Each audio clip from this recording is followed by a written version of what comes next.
only media that have been consistent speaking against bad government and for the purpose for reformers. Niger what yo.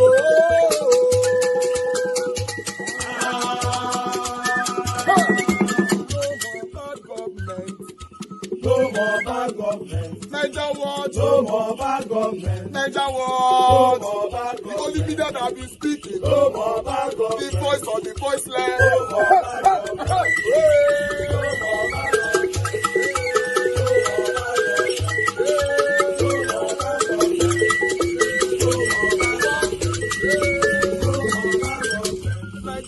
No more bad government. For the poor. No more bad government. Niger what? No more bad government. Niger what media? No more bad government. No more bad government. No more bad government. In Nigeria. No more bad government. No more bad government. No more bad government. The only media. No more bad government. The number one media in Nigeria. No more bad government. That have been speaking against government. No more bad government. Niger what? No more bad government.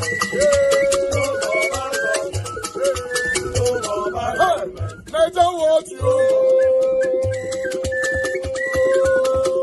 The voice of the voiceless. The voice of the voiceless.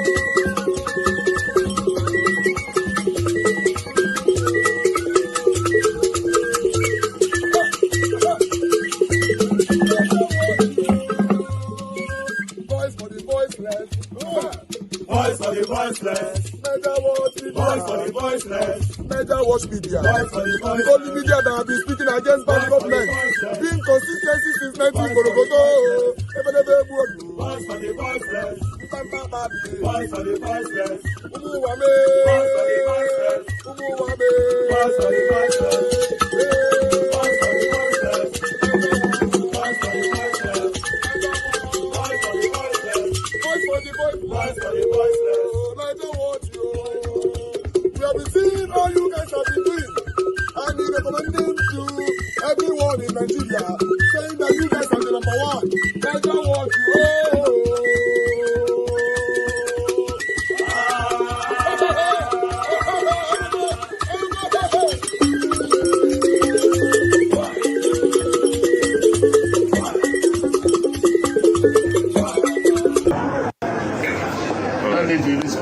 Yeah, I know.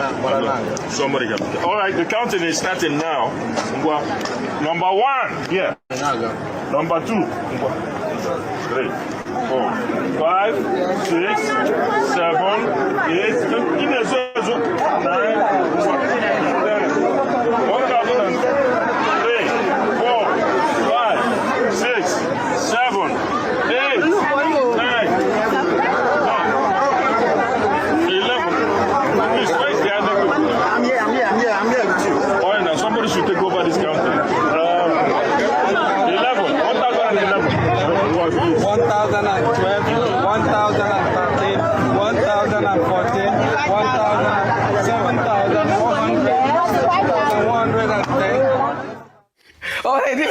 He said 7,000. It was right in that clip. From 1,000 to 7,000. I mean, 7,115.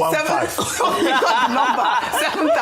7,115. I mean, what is going on, Rufai? I mean, as we speak, the Deputy Speaker has not publicly commented on this clip. But he is the coalition officer for Abia State. He's responsible for the integrity of the entire primary. And he's standing right there while numbers are being skipped. Now, skipping numbers is illegal. It's fraud, like what the INEC chairman has said. We've seen videos like this from several states. The danger is normalization. When irregularities become routine and officials say nothing, elections lose credibility. Benjamin Kalu knows what credible elections look like. So, Rufai, why is he presiding over this? Do you take what they are doing called election? Is this what election? What is it? Seriously? It is not election. Wait, you see. Like I said the other day, I thought it was a skit. You know, it's a skit. The funny part for me is now, and I think I want to abuse that narrative here. Please, this is never going to be a pretext for what's going to happen in the next election. Because if they are now saying that if President Atiku gets 11 million within his own party, that means he can't get anything less than that. That's a bad narrative. That's a pretext for rigging. Anybody that repeats that narrative is part of rigging in this country. That person should be dealt with. These are no elections. We're just checking the number of Imba and I.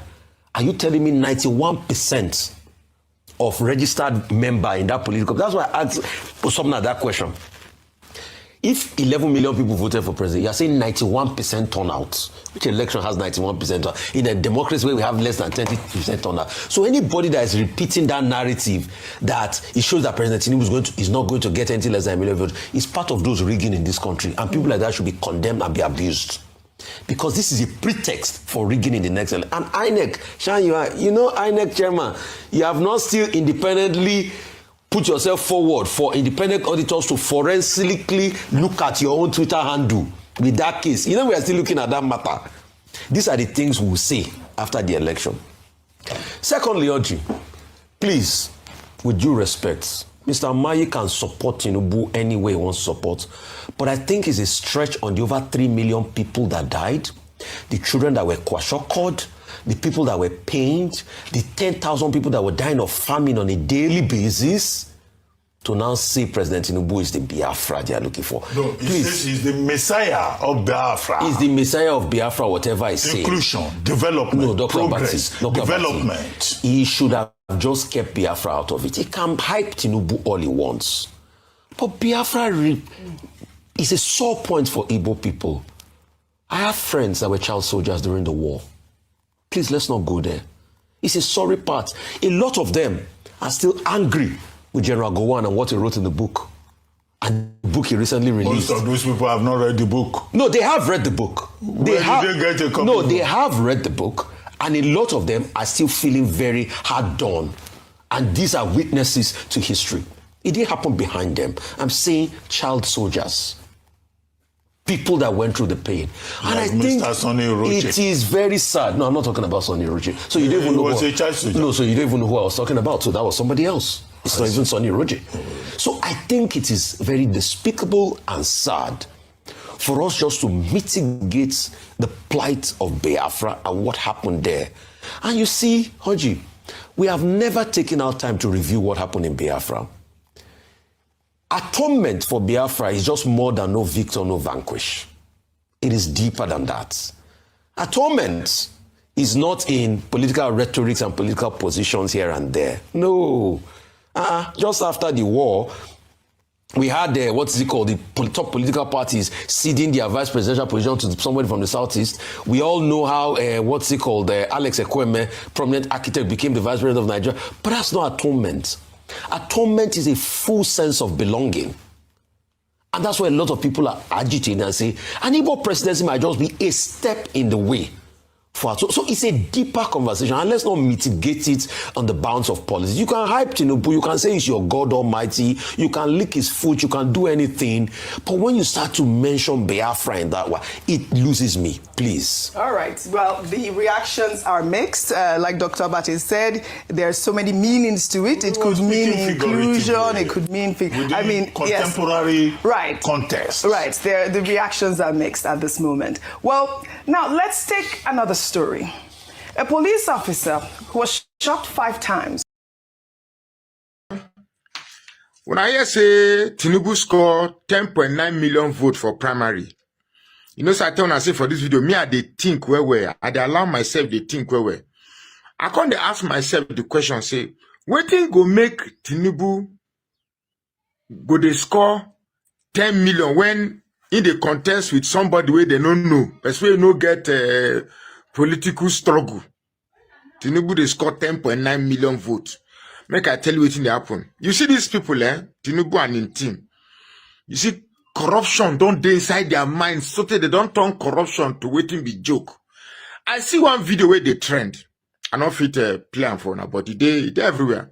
Where they count 1, 2, 3, 60, 70, 84, 1,000, 2,000.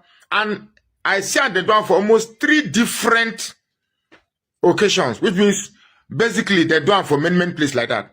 And that figure then gather add, can't reach 10.9 million. Out of inside 11 million, which means people who no vote, so they no reach 30 or 100. So. You see the point they want make, they already make up their minds and go rig. Me and you know say the only thing we go make Tinubu win election for this country, na rigging. and they don't start, the process don't start with that. The rigging don't start. And why they do this video now? Because make we,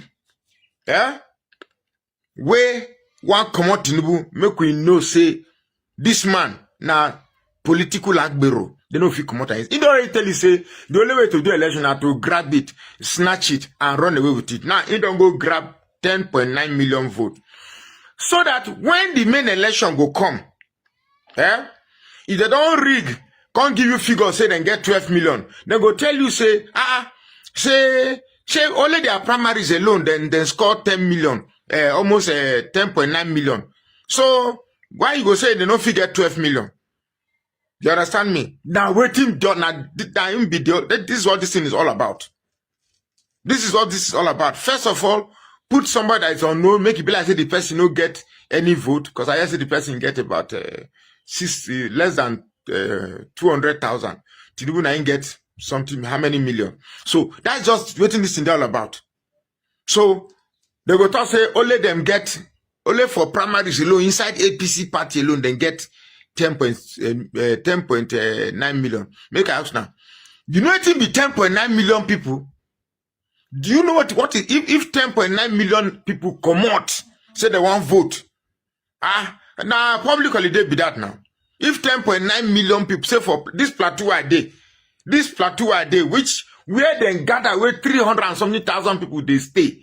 You know it be 300 and something thousand people for football stadium, you know how many people they for 60,000 people say you go not say something happen for this place. This plateau state where they where 300 and something thousand people stay vote. So now the rigging don't start with that. Make we prepare. Make we prepare. Follow the vote. Guard the vote. And protect the vote. Make sure so you no go tempt you. Because this 27 go blood the way. 27 go blood the way.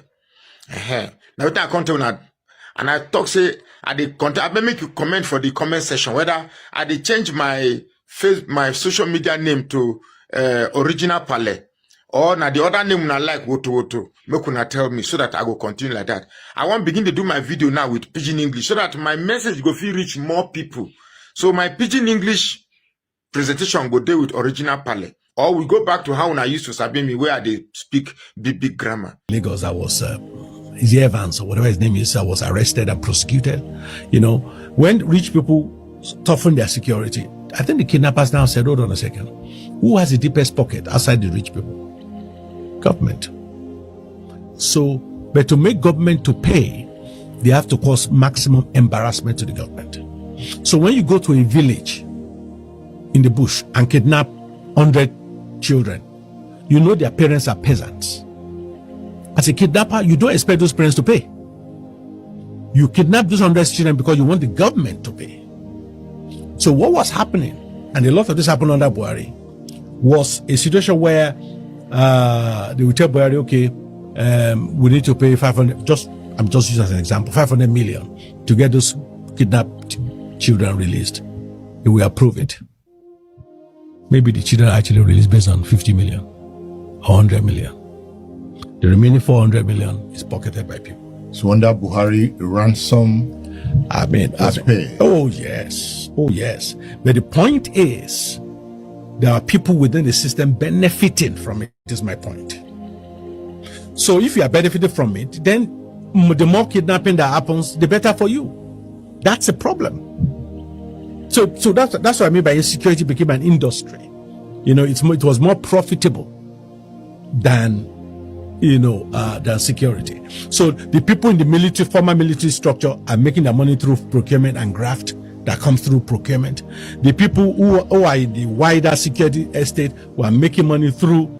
Okay, in case you're not getting what is happening here, what this gentleman is explaining is simple.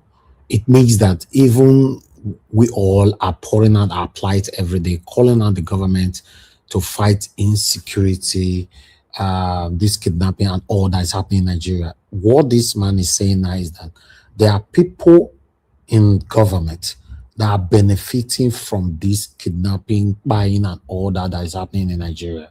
So it means if they totally eradicate it, these people will lose their daily bread, right? That's what it means. It's just like in Nigeria, we don't have lights. There are people who are people in the government as well that are, chipping generator and all that, into Nigeria. It's a big company to them. Do you know how much they make by having a generator company, for example, in Nigeria? Because there's no light. Everywhere is blackout. So when you are fighting, we need light. We need light. These people will be pressing the button. We don't need light. We don't need light. All you need is generator. So that's what this man is saying now, that the insecurity in Nigeria, the top people are part of it. That's why he make example there by saying that during the time of Buhari, for example, he said they can ask for $500 million to free people from kidnapping them. Out of that $500 million, they might end up giving just 50 million naira to the kidnappers. The remaining 400 to 450 million pocketed by people in the government. So, ladies and gentlemen, we have a long way to go. That's what I want you guys to know. I'm just doing my part. I'm calling for good governance, supporting what is right and all that. But these people will continue to fight back. We should have that in mind. But I'd like us to finish this particular video. Than security. So the people in the military, former military structure, are making their money through procurement and graft that comes through procurement. The people who are in the wider security estate who are making money through, runs. I mean, at that time, if any of your lover is kidnapped and you call the police have a hostage negotiator, almost like not police officers, of course. They have it's like a business. They will refer you to those hostage negotiators, because they're the ones that know how to go and deliver your ransom. So everybody was making money out of it. In fact, during Buhari time, many things Nigeria don't know is that these kidnappers, they understood the economic imperative. So what happened, if people gave me the testimony, is that maybe the ransom is 100 million. When you go and deliver it to the kidnappers, the people that actually do the delivery, the kidnappers will not count some of the money and give it to you. So it's business. It's business. So when you get your commission, will you not go home and pray that nobody should be kidnapped? So those people are always happy for new kidnapping cases because it's more money. Now the hear am, right? Now the hear am. We're in big trouble in Nigeria. So having that better Nigeria anytime soon, it looks like something that will be very, very difficult. You remember, Mr. Elvis, you remember that guy last year? That guy from Benin, from Edo State, from Delta State. You remember him now? We go collect money for okay, yes. You mean Harrison? Harrison, now in job with this. Yes. Now in job with this. We are in trouble, Mr. Jonathan. We're in big trouble because if you see what we are doing, my people, we want a better Nigeria, and the only man that we hope right now that can give us that better Nigeria, if allowed to rule, is Peter Obi. Okay, let's assume these tribal bigots, they say no over their dead body. God forbid they succeeded. Listen, guys, after 2027, obviously Peter Obi will not run anymore. You will not hear my voice echoing like this anymore, singing one particular person. No, because I don't know. I don't talk based on other people on social media because of what they want to gain. There's nothing wrong in gaining something when you are alive, you make money from it, or people super chat you. But I can never be part of the people who just come on air to sing somebody's praises because of your selfish, satanic interest. I've seen already that once Peter Obi is out of the picture, we are just going to continue doing our job here, but you will not see me shouting, oh, now Joseph, now I go carry, now Ogbemudia, now I go carry. I can't do that. In fact, I've never done this before anyway. This is my first time. Yes. It is saying that governor matter, I go put am for head like this. No, I will not, because it's just a state. This is Nigeria. If we can get the number one person right in the country, every other thing will work well. So 2027 seems to be our last hope. In case you're not aware, that's what it looks like. Maybe then, if it gets worse, some of us, by God's grace, who have the privileges to say, okay, make Akukuma you leave the country for them, all of us go jack back a month. Because it's not working. A teacher was beheaded and nobody is talking in Nigeria. Everywhere is silent. The same some satanic Yoruba bigots, they forgot, say this teacher, now the whole land they for doing, because they see some of them for comment section just now. I heard they look. I was waiting for them to comment something that is very, very sensitive. For example, you don't have a heart. I wanted to block you on earth and in heaven. That's what I was waiting for. You can comment on my comment section. I don't have problem. But when you put yourself in a position of insensitive over what is affecting the people, I will block you on earth and in heaven. You don't need to attack me directly for me to do that. At least you need to show that you are a human being first. If I know you are a human being, then no problem. Say you come to my platform, you are deliberately showing that it's none of your business if anybody's head was beheaded or whatever, then I'll block you on earth and in heaven. It's just that it's painful. The application I file for hell, they never still give me. I would have also blocked you in hell. I only have the power now to block you, In fact, it's painful, joke apart, because we might not have that better Nigeria in 2027, the way everything is going right now. We might likely not. Do you know why I'm still applying this skepticism? It's because, yes, Peter Obi is working so hard. Yes, I am working so hard. My panelists here, commenters, callers, they are all working so hard.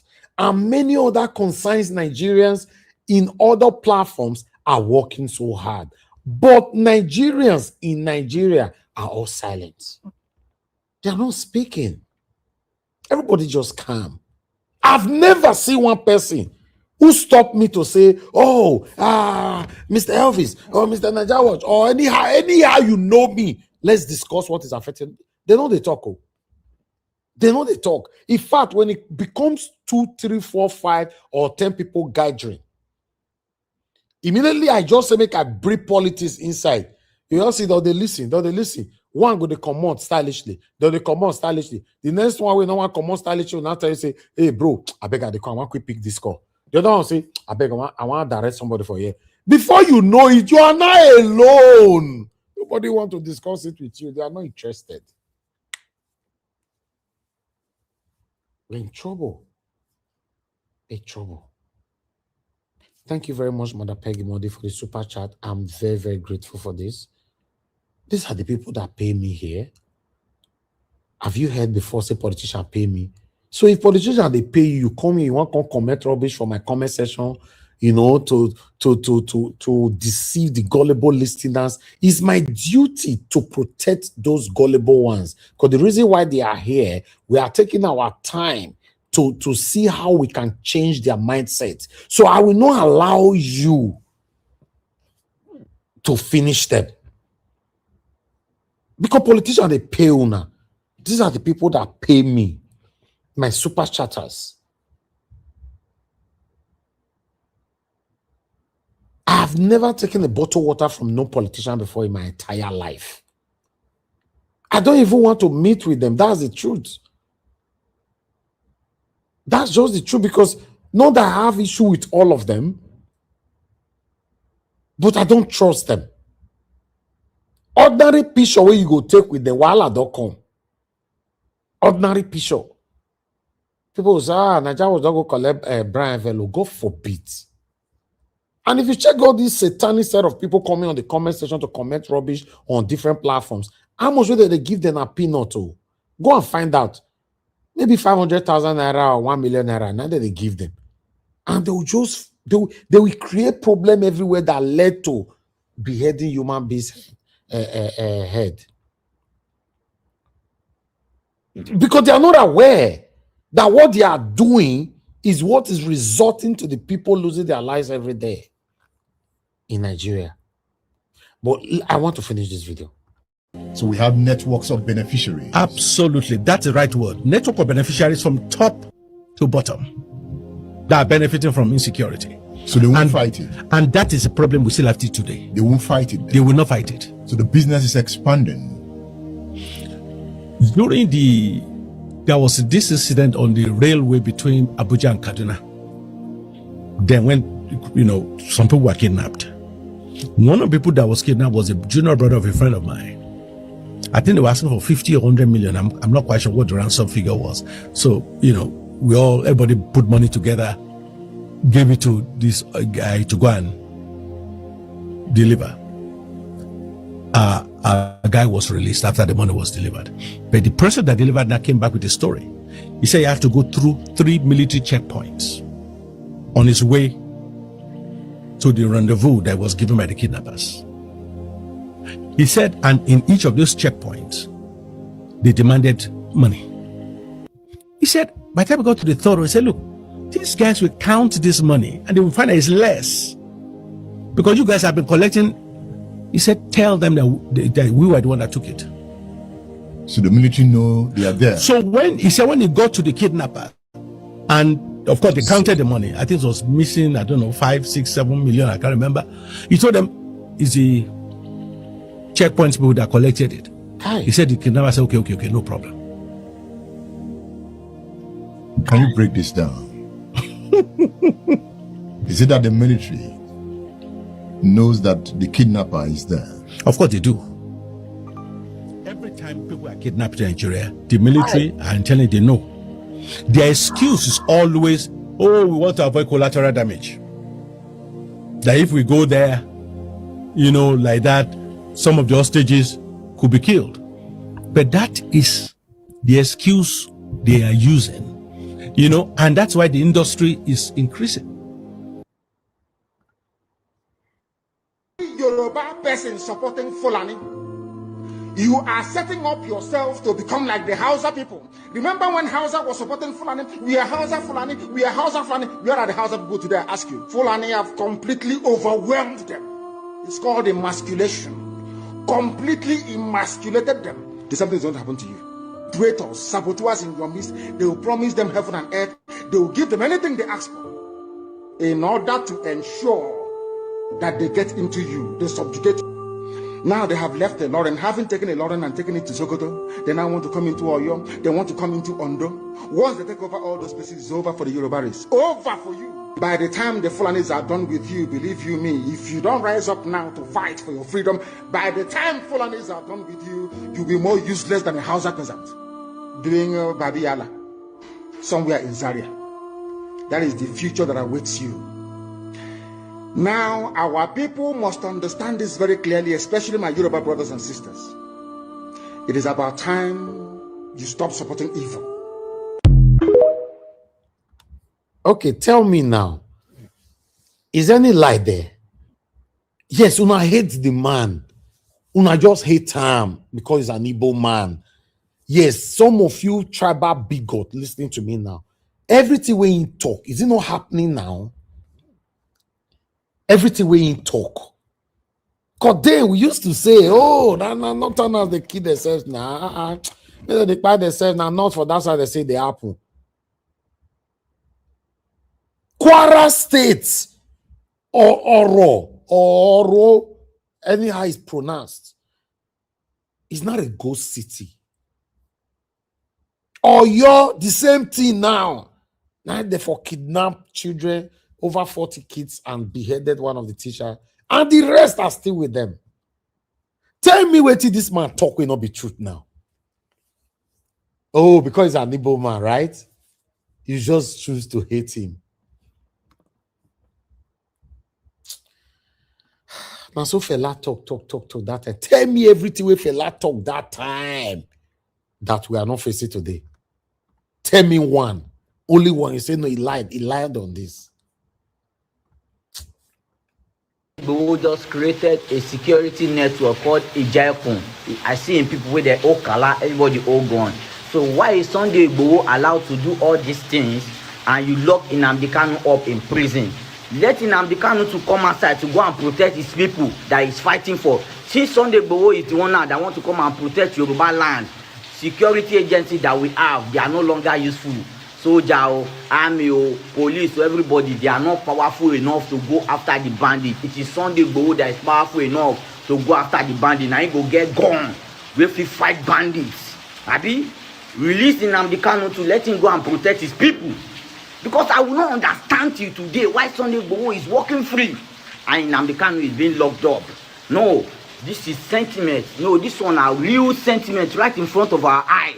This will go down from another generation to another generation. Say the Yoruba race, the Yoruba tribe, they send Nnamdi Kanu go prison. They come bring their brother Sunday Igboho out to come and be doing the same thing. Something wey even Nnamdi Kanu no do now. Now Sunday Igboho don dey do. So Nigerian government is trying to tell us with the influence of Sunday Igboho that they are not capable of eradicating bandits. But Sunday Igboho is capable. Our soldiers, army, DSS, all those ones, they are meant for content creators. Abi? Well done. APC in the next coming election is very stupid and foolish. It's going to be 2 weeks where they kidnap people from Ogbomoso or the local governments. They never see release those people.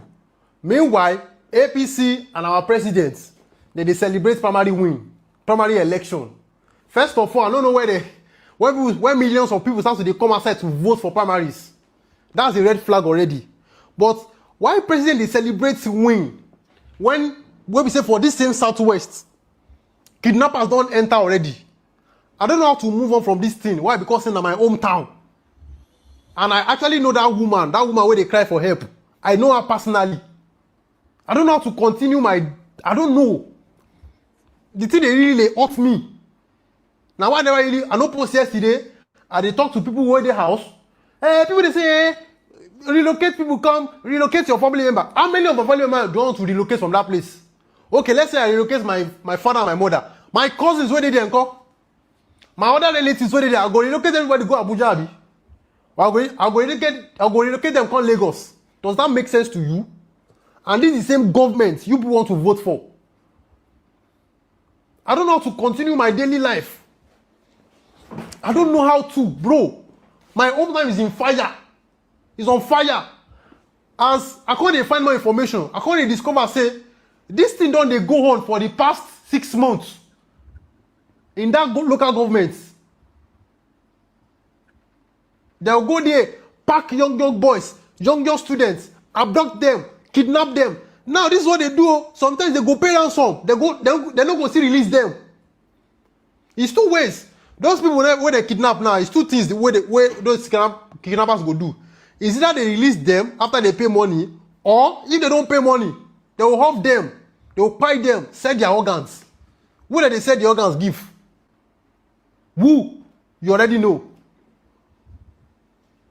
How does it look like politics for me? I don't know. To me, they be like politics.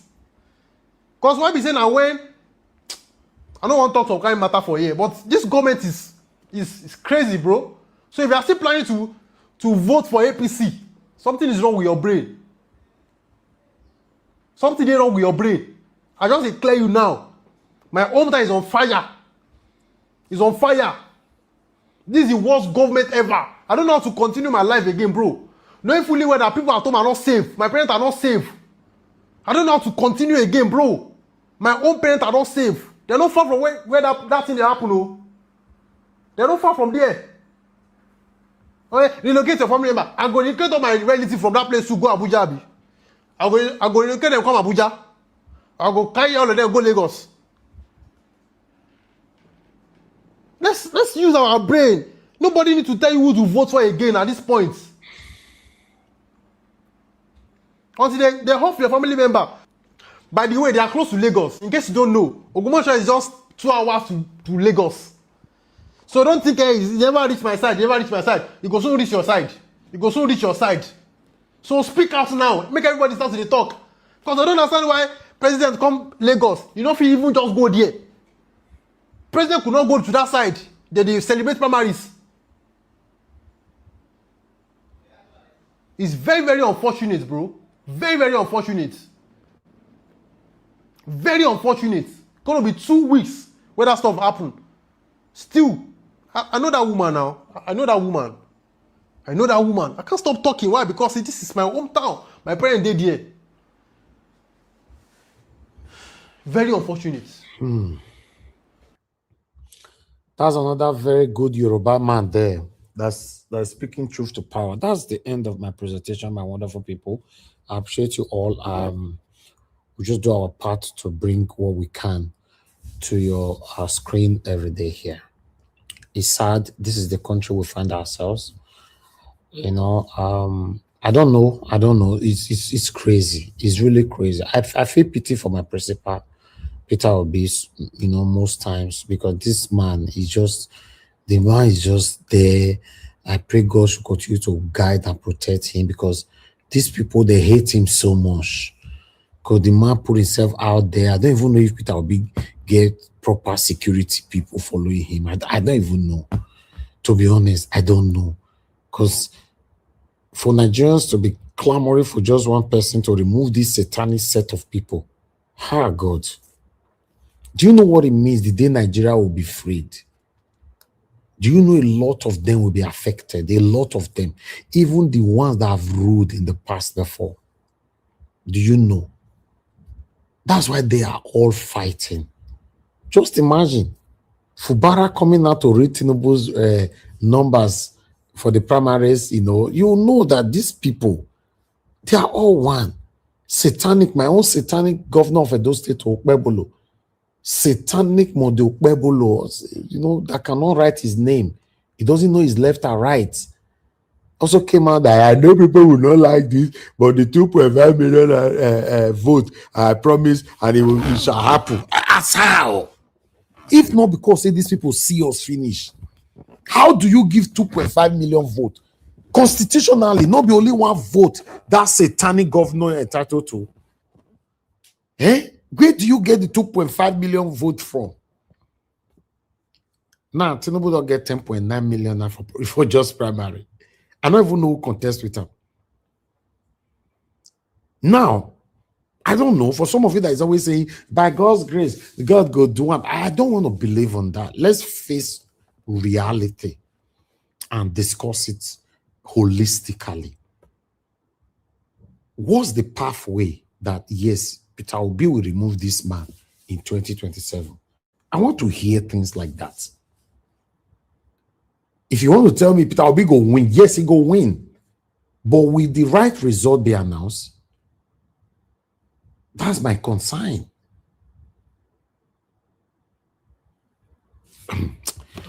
Anyway, I appreciate every one of you, my people. Thanks for your time with us. My lovely mother of our mommy diaspora. Thank you very much, mommy. Thanks for all that you do, for always being there with us.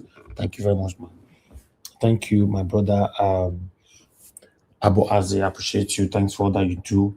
God bless you. Thank you for always being there. Thank you, Mother Peggy Modi. Thank you, Madam Eugenia, Mr. Johnson Emmanuel, Michael Ganamaro, Mother Stella Masevedo. Thank you, Love Madukak, Oga Kinsley, Wabo Phillies. Thank you, Divine Cross. Thank you, Mike Akionbari. I appreciate you all. Innocent, can see you as well. Thank you. God bless you all, my people. Help us to press on the like, help us to share. All God's blessing. I can see you in the building. Thank you very much, my good people. All right, Abu Azi, if you are with us, I want you to take record of this 100,000 naira sent by Mr. Paul. Mr. Paul sent he sent 100,000 naira about 2 weeks ago, and he sent another 100,000 naira again today, which is very, very important that we put this on record. Mr. Paul, I've acknowledged you, I appreciated you already. I just want to let you know once again that we are very, very grateful. Mr. Paul Idubisi is, I know Oga Idubisi now is part of us here. So you send additional 100,000 naira, to us, please. Abu Azi, I want you to put that on the record, please. Thank you.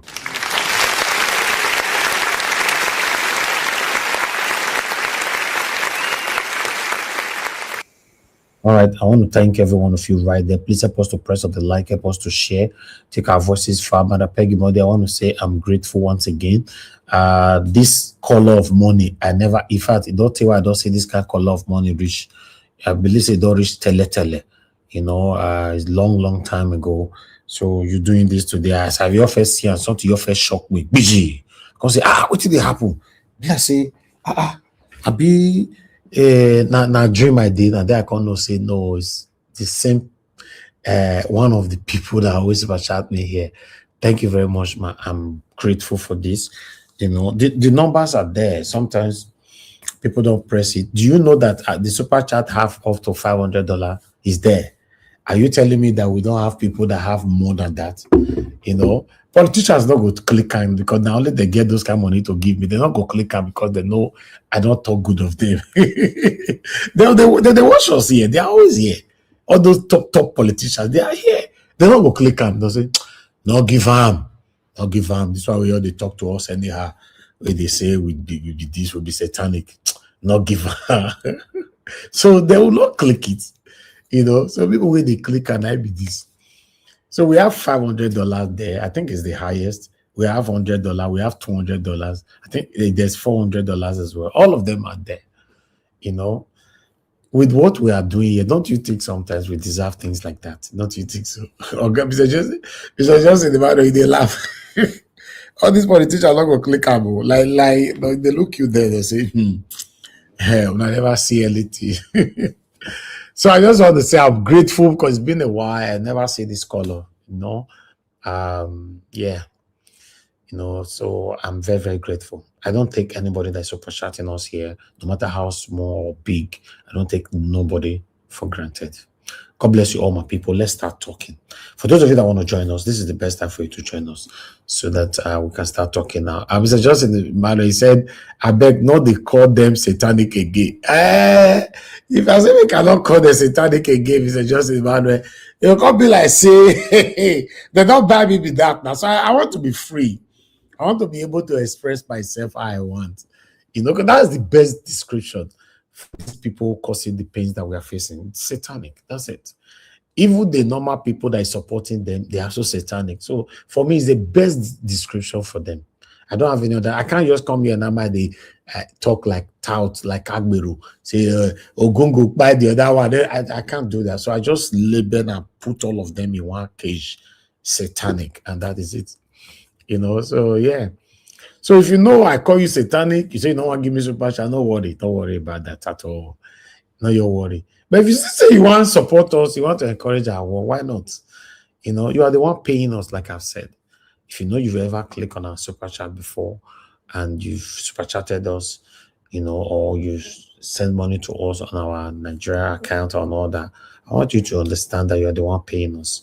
I can never go behind your back, man, go negotiate anything with politicians. I can never do that. When I started saying this thing over 10 years ago, some people were saying, this one never see real money. You see real money. Because that's what a lot of people believe. That, anybody can just change because of you see money. So not knowing that everybody cannot be everybody.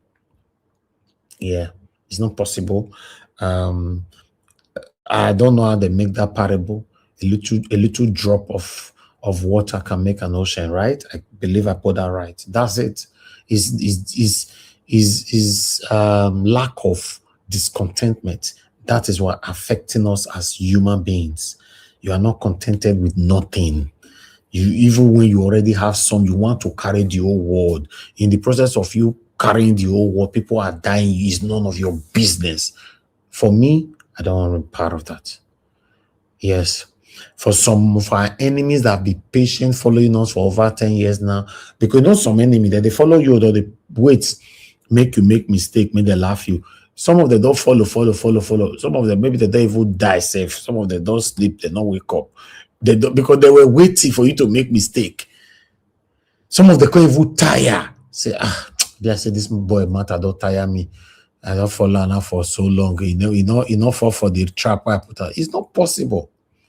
It's not possible. So that's one thing you must understand. You need to build a name for yourself, not for people.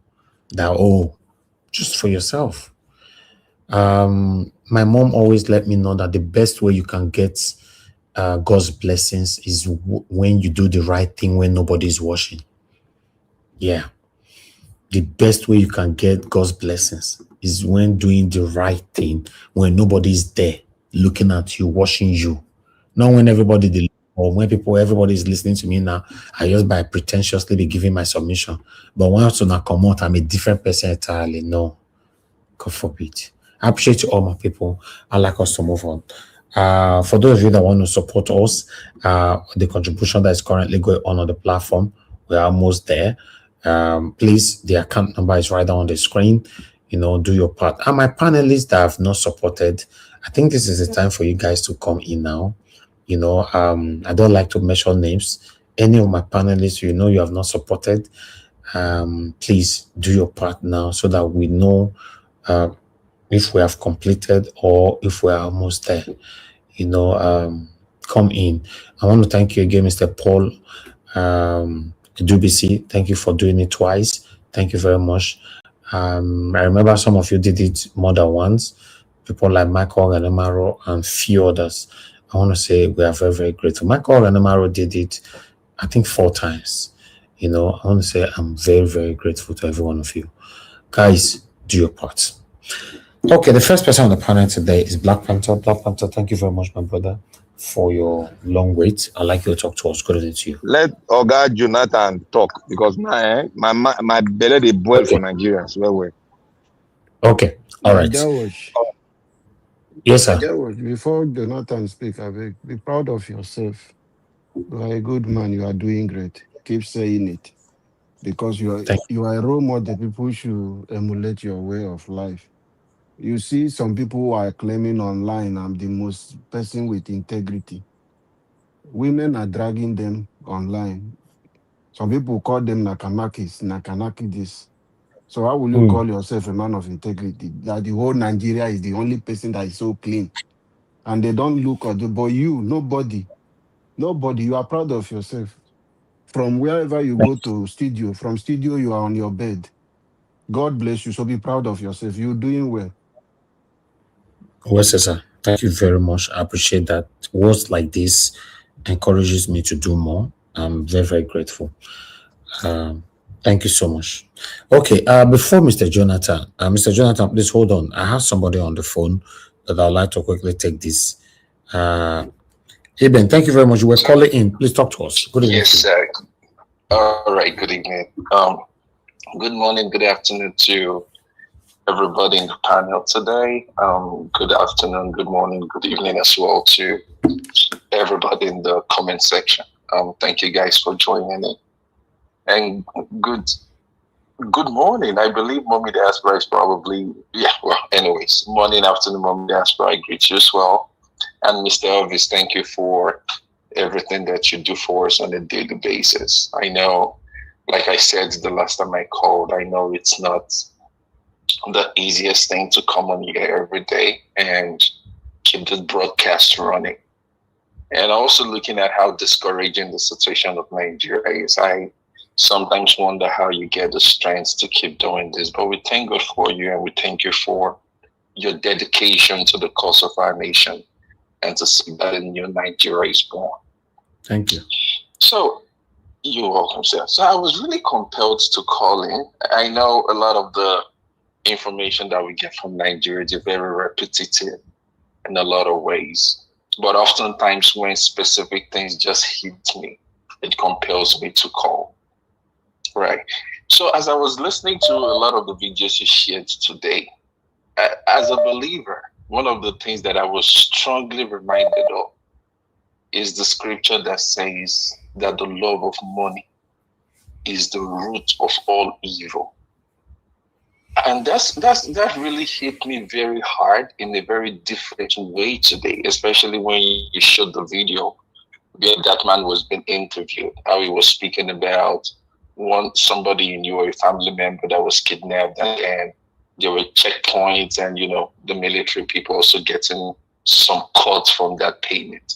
And it hit me really hard because, truth be told, a lot of the challenges that we're faced with in Nigeria right now, we can actually trace them back to that same love of money.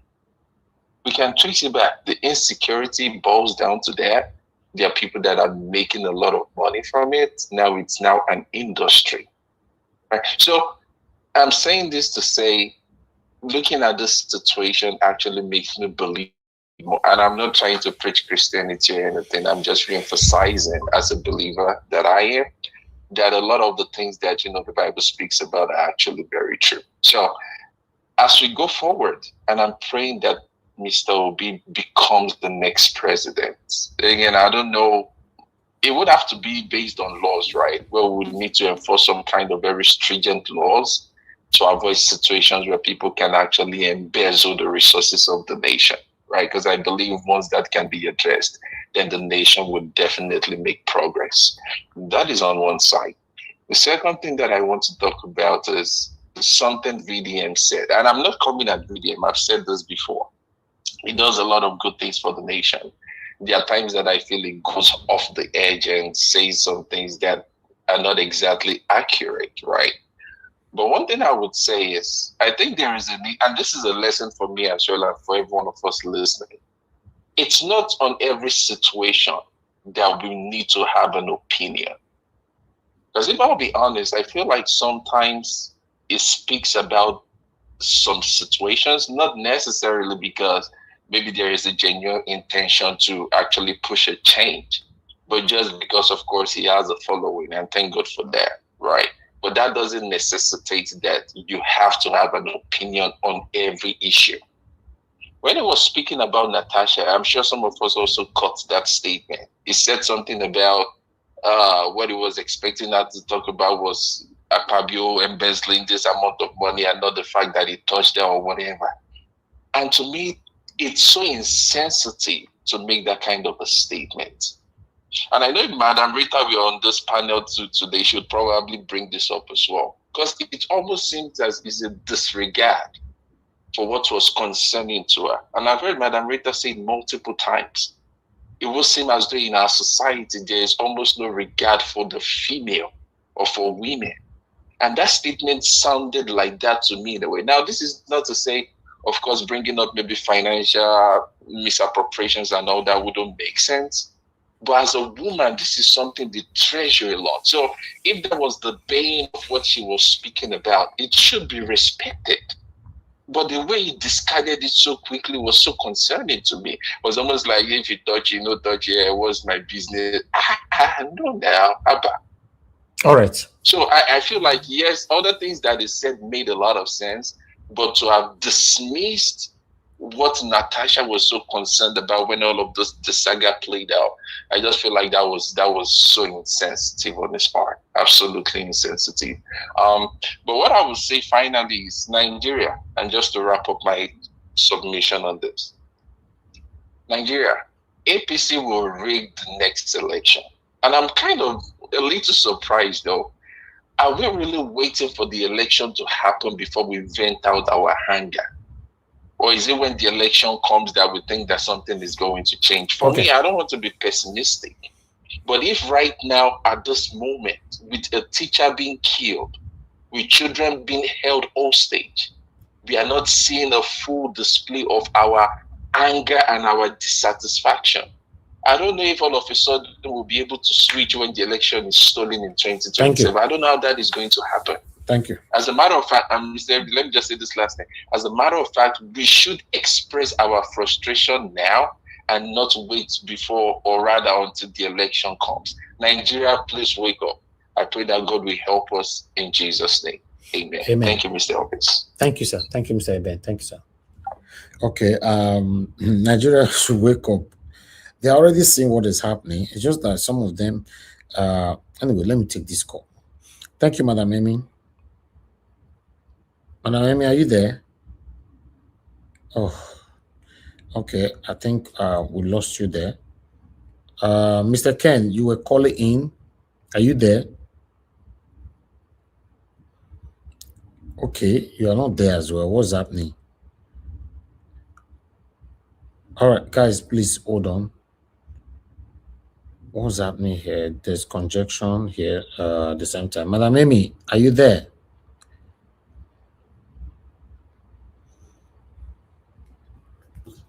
Can you hear me? Hello, Mr. Elvis. Thank you, ma'am. Good evening to you. Please talk to us. Thank you, everyone in the panel, who's in the comment section, and good evening to Mommy Diaspora. Yes, thanks to the guy that just spoke about the video with Natasha. I listened to that thing this morning. I was very disappointed that people would just see women being, treated as if women are just commodities, and they feel it's nothing. And he even made a statement with what did she even do? Unfortunately, sometimes very dark man would just gaslight people, trying to behave as if he's trying to condemn the government, but he has a reason for doing what he's doing because he's very manipulative. Sometimes he does good, but most times nowadays his videos, sometimes it just doesn't really make sense. According to the previous speaker, you don't have to comment on everything. Thank you very much for that. Thanks. Then my concern again with regards to what is happening in South Africa.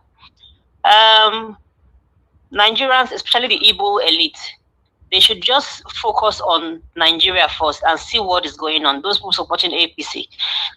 Lagos State, Igbo people, their shops were burnt down on purpose, telling them to leave Lagos State and go to their own state.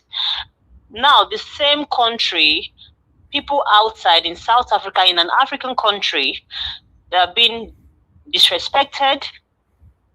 It's just like, for example, a man that beats his wife every day. And the neighbors are begging the man, don't beat your wife, don't beat your wife. And one day the man heard that one of those neighbors are beating that wife, because the person that is beating the wife is part of the person that whenever he does that, they will just beg him to stop. Because of shame, that man will just not be able to go and, to fight them back to say, please don't beat my wife and all that. That is what is happening in Nigeria. In Nigeria, the northern people, if you hear them speak, some of them, those elites that are very corrupt, they talk about, even some of them talking about Peter Obi or whatever it is. Now, in Nigeria alone, in Lagos State to be precise, the Igbos have suffered. And the most annoying part of what happened in the Lagos State governor, Sowonlu, was those 3 brothers that died in December. In the UK, nothing of such would happen for you to tell everybody to go and do Christmas when people are actually under the rubble. So the Igbo people that are supporting Tinubu government and this satanic witchcraft, they should be very wary of themselves, because they're going to crush them. If they can't think of where they are coming from, the Biafra war, and they are still following these politicians foolishly, like Devomai this morning, he was making a comment that Tinubu is actually trying to do whatever it is. First and foremost, Devomai is very foolish, or he does not have sense. What has Tinubu done for the Igbos other than him stealing money and building roads that are not even bidded for? Now, the people that are ruling Nigeria now, these are people that don't have common sense. And again, Nigerians, I don't understand. At this point in time, are you people still waiting for election? Even if you go online now, they just live their life as if nothing is happening.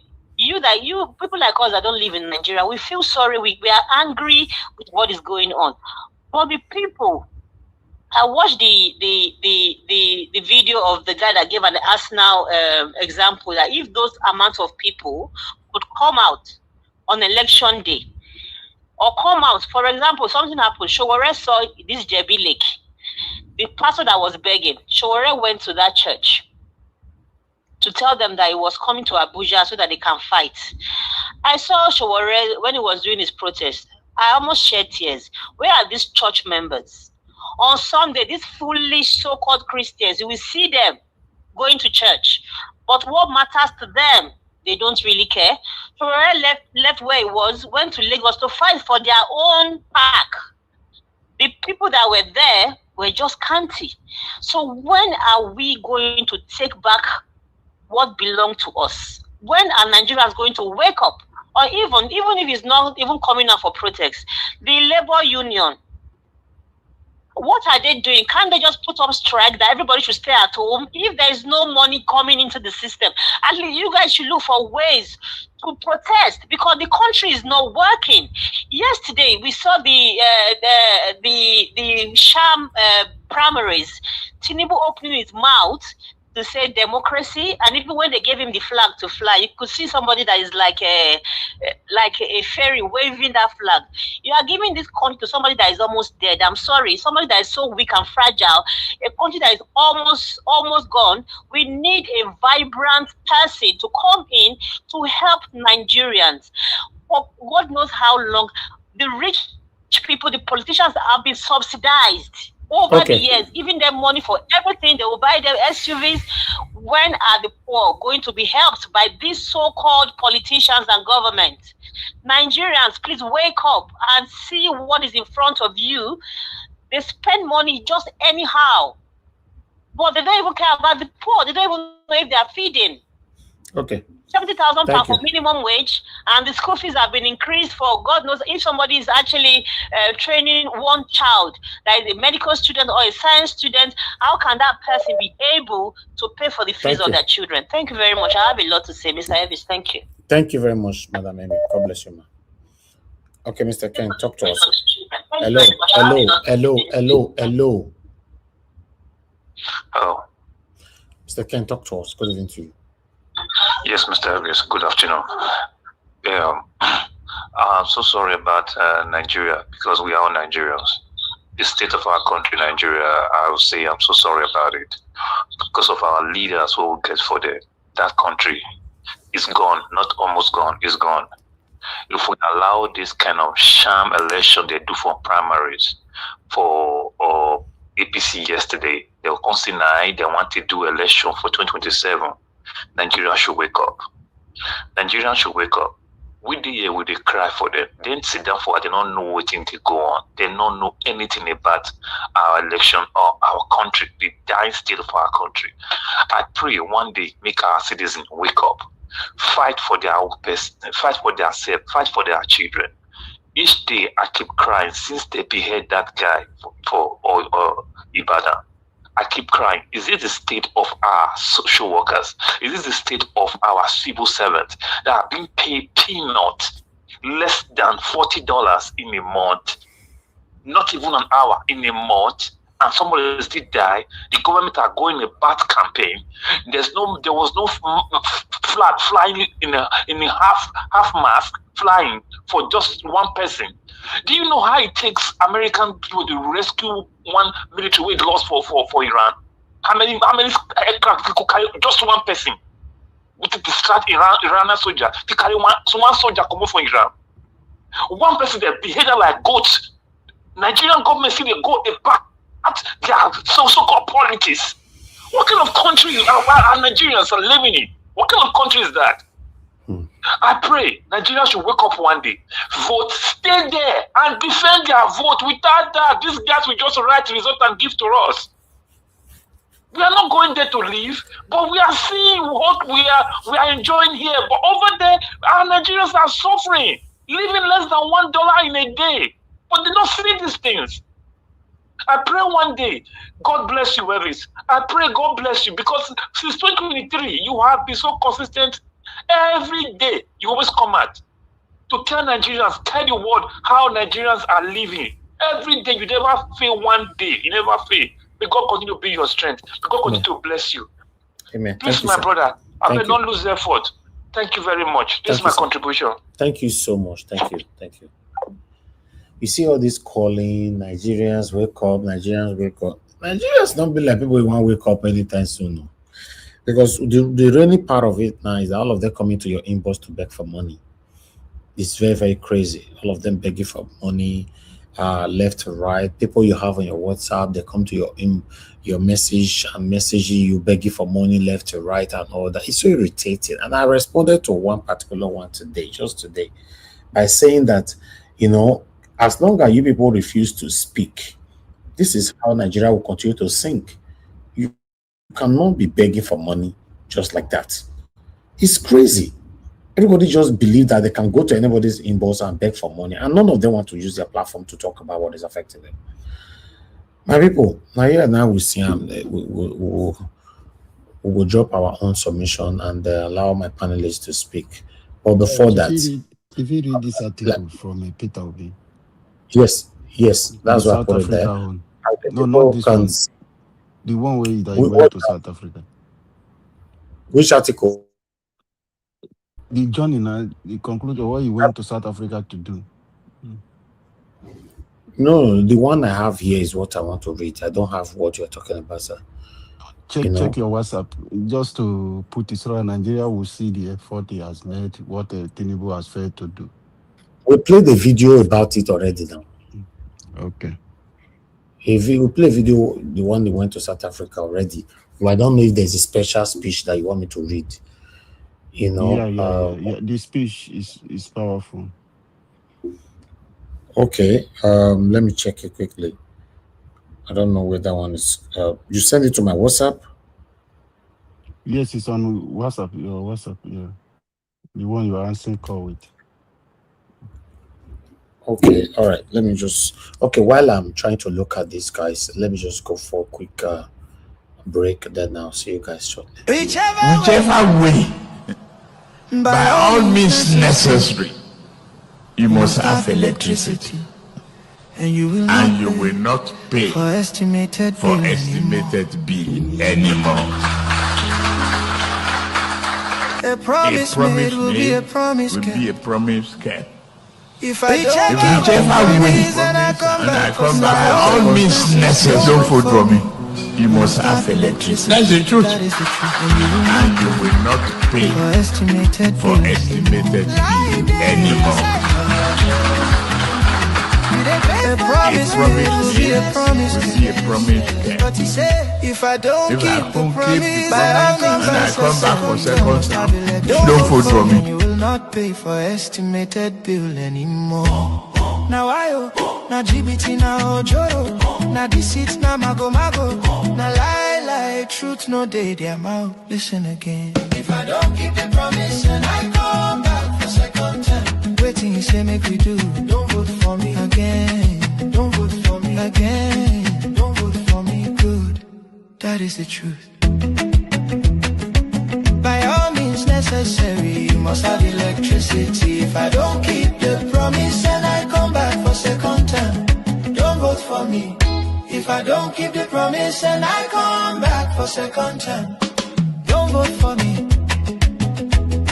That is the truth. Don't vote for me. Don't vote for me. That is the truth. Don't vote for me. Don't vote for me. That is the truth. If I don't keep the promise and I come back for second time, don't vote for me.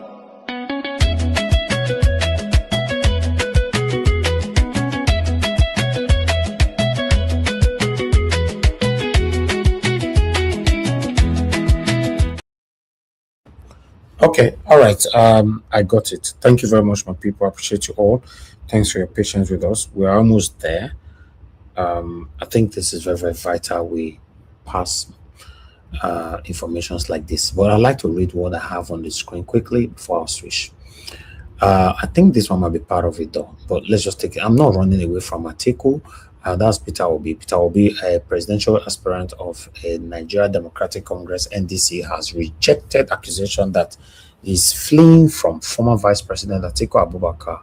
Obi expressed a lot of respect for Atiku, whom he referred to as a leader and his older brother. He spoke on Friday in Cape Town, South Africa, during the Spare Dialogue 2026, which was a forum for governance in Africa. Unquote. Not many people are as close to Atiku as I am, so I can't be running away from him. This man is my highly respected leader and older brother. I don't run from him, never. It doesn't involve escaping from anyone. I've never run from anybody. I just think I go about things in a different way. he said. The comment came after a tough few months in their political relationship. The two men choose the African Democratic Congress as their coalition platform to oppose President Bola Ahmed Tinubu in 2027. Obi officially became a member of ADC on January 1st, 2026, but later defected to NDC. Okay, I would like to quickly tally it up with this particular one that was the one you can see right there already on the screen. So you might not be able to see it properly, but don't worry, I'll read it from here. Some people get long eyes. According to Peter Obi, say my final engagement in South Africa was yesterday in Johannesburg with my interaction with Nigerians in the diaspora. The discussions were frank, emotional, and deeply reflective of the realities confronting our people both at home and abroad. The conversation was interrupted several times by passionate questions bordering on diplomacy, the treatment of Nigerians in foreign countries, the political situation back home, and the growing desire of many young Nigerians abroad to return home and contribute meaningfully to the nation building, if only the environment becomes conducive. I also reminded our people that the respect any citizens receive abroad is often tied to how respected their nation is at home. A country that works, protects its institution, upholds justice, and cares for its people naturally commands global respect. This is why leadership and governance must remain people-oriented, accountable, and rooted in competence and integrity, while acknowledging the frustrations and pains many expressed. I emphasize that the need for all of us to continue to conduct ourselves within the ambit of the law, irrespective of the provocation or difficulties we face. Nation building demands discipline, civic responsibility, and the willingness to pursue change through constructive engagement.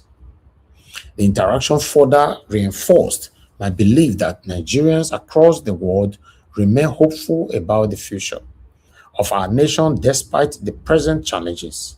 Our task as leaders is to inspire that hope with sincerity, measurable action, and a commitment to build a secure, productive, and inclusive Nigeria. A new Nigeria is possible. As usual, that's from Peter Gregory Obi. So, yeah, I'd like us to start talking, Mr. Jonathan. Finally, we need your voice now. Good evening to you, sir. Talk to us. Okay, Mr. Elvis, thank you. I greet you. Good evening to you there. God bless you. God bless you greatly for the good work you are doing. I greet you and my fellow panelists. I greet you all, guys. You're all welcome. God bless you abundantly. Mommy Diaspora, good evening. God bless you greatly, and all the callers and my fellow commenters. You're all welcome. God bless you all. God bless you all greatly. You see, it was let me say this. Let me start with this. It was Chief Obafemi Awolowo in 1983. He ran up to the 1983 presidential election. He said, if you use your clothes to clean the floor, people will help you to use it as a rag. If you don't honor yourself, you don't honor your own clothes, you are using it as a to clean the floor, no problem. They will use it for you as a rag. They will help you to use it they will help you to clean vomits. And you have lost all sense of responsibility to claim that your clothes should be respected. It cannot be anymore, because you have used it openly. That is the way Nigerians are dealing with the citizens. In fact, People outside are dealing, they are even treating Nigerians better. I would say 1,000 times better than the Nigerian government. Unless you are deceiving yourself. You know, we are very deceptive. A very, very deceptive set of people. We like to deceive ourselves so much. The outside, they are treating Nigerians better than Nigerians being treated at home. Yes. You will tell me that anywhere in the world, even in that same South Africa, they will just kidnap, somebody will just kidnapped. Let's compare apple for apple. Just the same scenario, Somebody will just wake up in South Africa, kidnapped a Nigerian who happens to be a teacher in South Africa or a medical doctor in South Africa, kidnapped him, behead him, and be asking for ransom. You won't tell me that this is the way the authority will treat it now. I don't need to be told. I know they will treat it differently. 1,000 times than what we're seeing in Nigeria. Or is it in Europe, anywhere in Europe? Is it in United States? Is it in UK? Is it in Canada? Is it in Australia that the Nigerian will be kidnapped, beheaded, and then the government will, even the people who are not even Nigeria, the whole country will, everywhere, all hell will break loose. So if you use your own to clean the floor, like you are just still managing it, this is my, no, people see you. People see you. They will not only use it to clean the floor, they will turn it to rag. They will use it to clean the gutter. They will use it to clean vomit. Yes. And they will not watch it. They will dump it there for you. So, you see, all these things today, most of the news today, I think it has been highlighted on this platform since last week, Thursday, or thereabout. I won't have new thing to say today with respect to the kidnapping in Ogbomoso, your state, the teacher that was beheaded, the primaries of Tinubu. For me, I've said so much about it Friday, Saturday. But we have to reinforce it. Yes, we have to reinforce so that it will resonate. The way and manner at which let's even pretend that Nigeria is not experiencing kidnapping now. There is no banditry. There is no terrorism. Nothing is happening. Let's just pretend for a second that it just happened out of the blue, that a teacher was kidnapped and beheaded. Is enough. It is enough for the whole place, all hell to break loose. The government everywhere to be shut down.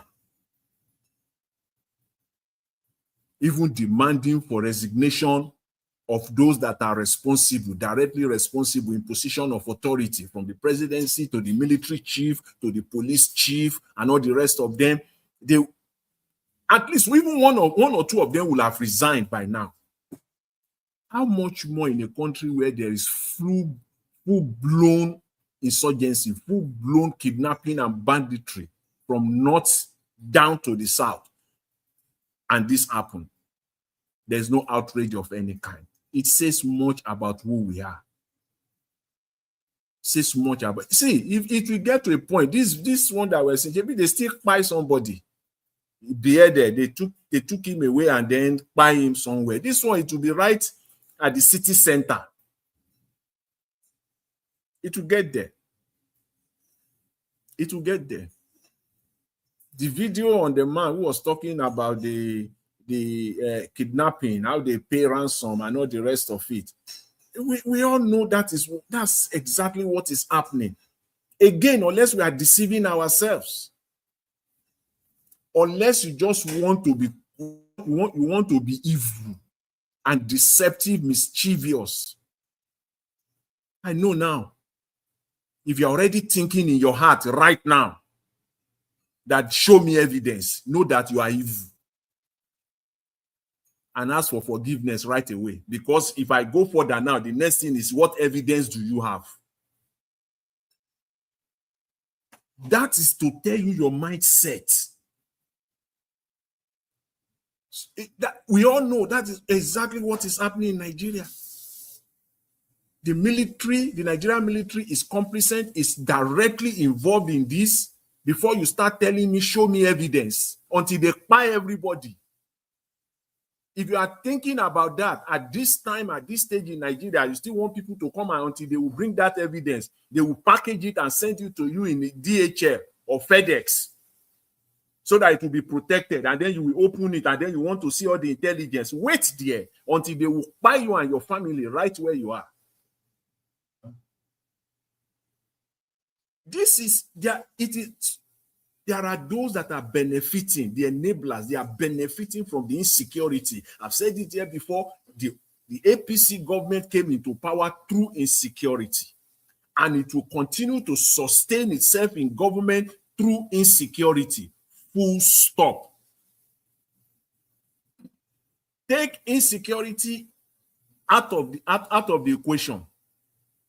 Everybody can go to sleep. APC, the 2027 election is done and dusted. They need it. They need the insecurity. That is what brought them into power. And that is what will keep them in power. Nobody will tell me. Don't tell me, guys, if you sit there, we are not mumus, so we have them there in Nigeria. Mumus, they are all over the space there. Telling me, show me everything. You cannot use your common sense. If you know the fact, and you know that these are the things that will propel people to get out and fight. And fight for their country. Because if you are still calculating in your brain that I need a proof, you will not do the needful. Nigerians already have the evidence in front of them. And I'm not missing words. I'm talking about the entire 220 or 250 million of us, all of us, without exception. We have the evidence in front of us. The military will be talking about being overwhelmed. Being overwhelmed, my foot. The Nigerian military is not overwhelmed. They are directly involved in it. It is a business. That is how the budget, the defense budget, will continue to increase and more money to steal. As I said earlier, this past weekend, the military budget, in fact, I was I was so conservative. When I finished saying it, I sat down and I said, oh, I put out the wrong information. I put out the wrong information. I said the military budget from 2018 to 2025, this last one, has more than tripled. Look, the military budget is now 10 times. Just let that sink in. 10 times more than what it was in 2018 to the budget of 2023. 10 times more. And what is the argument? The argument is that the military need money to be properly equipped. They will still use the same argument end of this year now. Just wait in the next 6 months, preparing for 2026 budget, so that they will add another 15%. Kept on increasing. Where is the money going? These are the people that they are directly benefiting from the chaos, from the insecurity, and they want it to remain so. A teacher, even forget it, even the fact that a teacher, let's even, so that just, from all profession, teachers, in a normal country, the number one, the most respected profession. Whichever way you want to square it, whichever way you want to slice it, whichever way you want to spin it. We are now even talking of high school teacher, primary school teachers are kidnapped. The fact that they are primary school teachers, the whole country should have been shut down. I'm not talking of university lecturers, so leave those ones. The fact that they are primary school teachers, these are the most respected in any country that will move forward. Your primary school teachers, for crying out loud,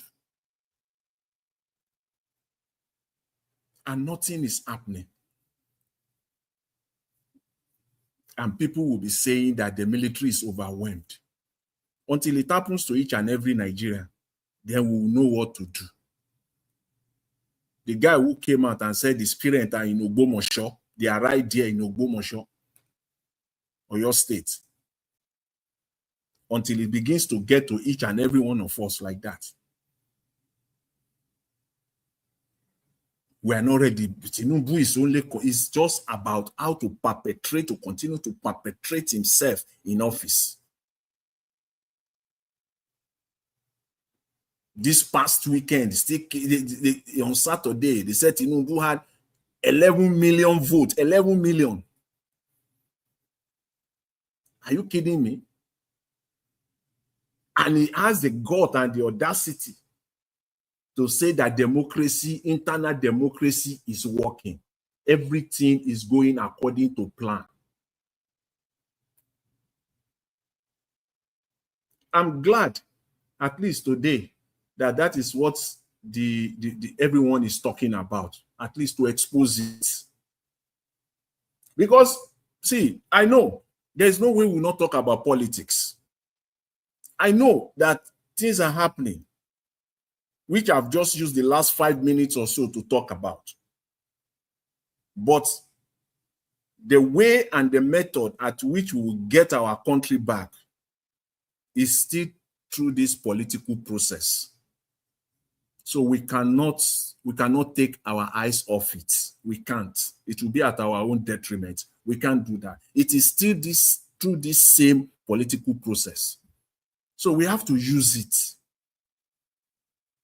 Nigerians must not allow 2027 to pass them by.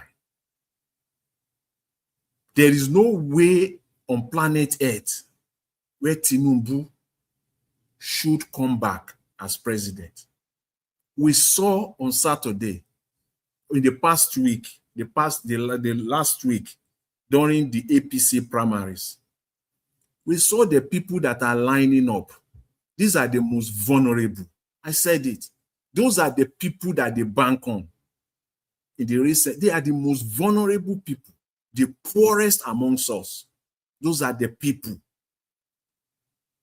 that they are banking on. But at least, I believe it has gotten to a point now where Nigeria, no matter how poor you are, no matter how wretched you are, no matter how vulnerable you are, wherever you are living, in any corner of Nigeria, I think it has gotten to a point that we should now apply our sense. We are not in a guerrilla war. This is more than a guerrilla war, a war-torn country. All these people that lined up, they have to begin to use their common sense, their brains now. Because the emotional blackmail that they applied on all of us, you that are listening to me, everyone listening to me now, the emotional blackmail that they apply on us, oh, they are poor, they are vulnerable. At this point in time, I don't think we have to take it anymore. You are poor, you are vulnerable. Then use your sense. Because each time you and I hear those things, it's like it just gets us down. These are poor people. These are vulnerable people. Yet it is the same poor and vulnerable people that will continue to come out. Look at them, rig or no rig. Just look at them in some of the videos. You still see them in their thousands. Yes, they are out there. We know that they rigged the whole thing. The whole thing was just it was just, what will I call it? It was just a drama. But still look at the number of them that came out. How much are they giving you? It has gotten to a point that we should not allow ourselves to be emotionally blackmailed further. It has now gotten to a point. That's why some people will say, don't give in Nigeria. Some of us who are sending money to Nigeria, especially sending money to adults. I'm not talking of your father, your mother, especially to adults, those ones that are grown up, still sending money to them because you have been emotionally blackmailed. You will hear their voice note alone before you say, Jack, you are fire money to them. It has gotten to a point now where these people must be responsible enough. This cannot continue. There is no way on earth where Tinubu will come back in 2027. Then it is over. Then it is over in Nigeria. Make no mistake about it. It cannot be. It just cannot. It cannot happen. But if by any means we get Tinubu back in 2027, then everybody should enter house. Especially those that are in Nigeria. You will bear the full brunt. There will be consequences, and you will face the consequences. Full-blown consequences. The only thing to do is to make sure that that does not happen. It just cannot. Just look at the nation. I still saw somebody presented a video today talking about Yaya Bello. I think it was VDM. Yeah, I know the video is still, there's still, you know, there's still misplacement of priority, or how will I call it? If he has stayed on the Yaya Bello team, that will be fine. Now bringing in Natasha, so you can see the strategy to divide there. You'll have left Natasha out of that thing. Just stay on Yaya Bello. You will have been on course. You will have been talking to current issues. But anyways, I think other people's will talk more about it. Let me just leave it there for now. Mr. Elvis, thank you very much. I appreciate it. Mr. Jonathan, thank you very much, sir. That last submission is where you're supposed to understand that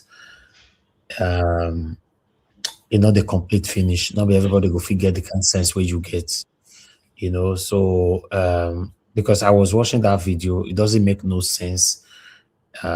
Talking about Yaya Bello, talking about the satanic government that we have, then you just switch, also started attacking Natasha.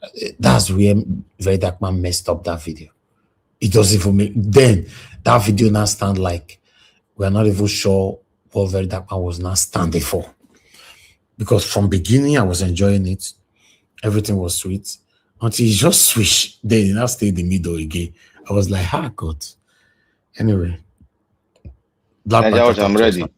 Yeah. Thank you, my brother. May God bless you. God bless you continuously. I hope I get my first person, as the first person that come to the channel. I want my full hours because I didn't want to speak at the first run. What do you mean 4 hours? My full minutes. Nigeria will be now. When we say hour, with the reverse psychology. Mr. Jonathan, don't use your minutes. Not talk that, you know, not talk that because now anger make me not talk the first time because I was vexed with one of the person that what would you call our brother. That guy is a dumb. I the best with him. I want to thank everybody. I want to thank Oga Jonathan especially. May God bless you, sir. You nailed it. The last part you said, that was what brought my anger into this thing. That's why I rebuked myself from not speaking first. I want to thank every caller that called. It shows that we are looking deeper, as we said yesterday. But we need to go more deeper. I want to thank Mommy Diaspora. May God bless you, ma'am. May God bless you for us. You're always with us here. I want to thank every other panelists that are coming and those that are on set now. May God bless every one of us. I will start with every Nigerian. It seems we are in, but we are not deep in now. But we need to go in with anger so that our instinct will be positive. I have said it. If you people think I am just saying it because of I want people to hear my voice, it's a lie. Everybody acts on information, and your information might not be, but as event goes, we'll continue to see the information that some of us have received from the homeland, that is Nigeria. I have said it, that this man is carrying us back to 1970 days of Shagari and Awolowo election. Where did they write time? They will write it. Fedeco then. They call it Fedeco. INEC was called Fedeco. We go queue. They go queue. Our papa go queue for line. Vote finish. Now just 300 people day here. They will just come out with 3,000 on that line. 3,000. The result will come out 3,000. That is what all those ones are counting 1, 20, 30. It's exactly how they bully Awolowo. Awolowo could not win election. Let me tell you, my brothers and sisters, Awolowo was like Obi.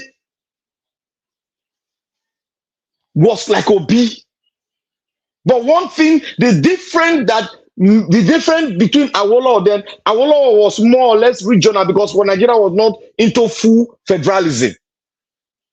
But despite that, they did not allow Awolowo to break through. It was not the North that did not allow Awolowo to break through. It was some Western leaders that did not allow Awolowo to break through. If you remember the 2IC, the second in command in the Western region to Awolowo, you remember what he did? To break the alliance, he went and do what? He went and joined hand with the Prime Minister to break the alliance, to break Awolowo group. We are today, they have started again. They have started again. They are doing things. They went to the North to take power and started misruling us again. That is what APC is doing. That is what Tinubu is doing. He knows that it's unpopular, but he wants to use the left finger to punch into the eyes of Nigerians with full confidence and take over power again.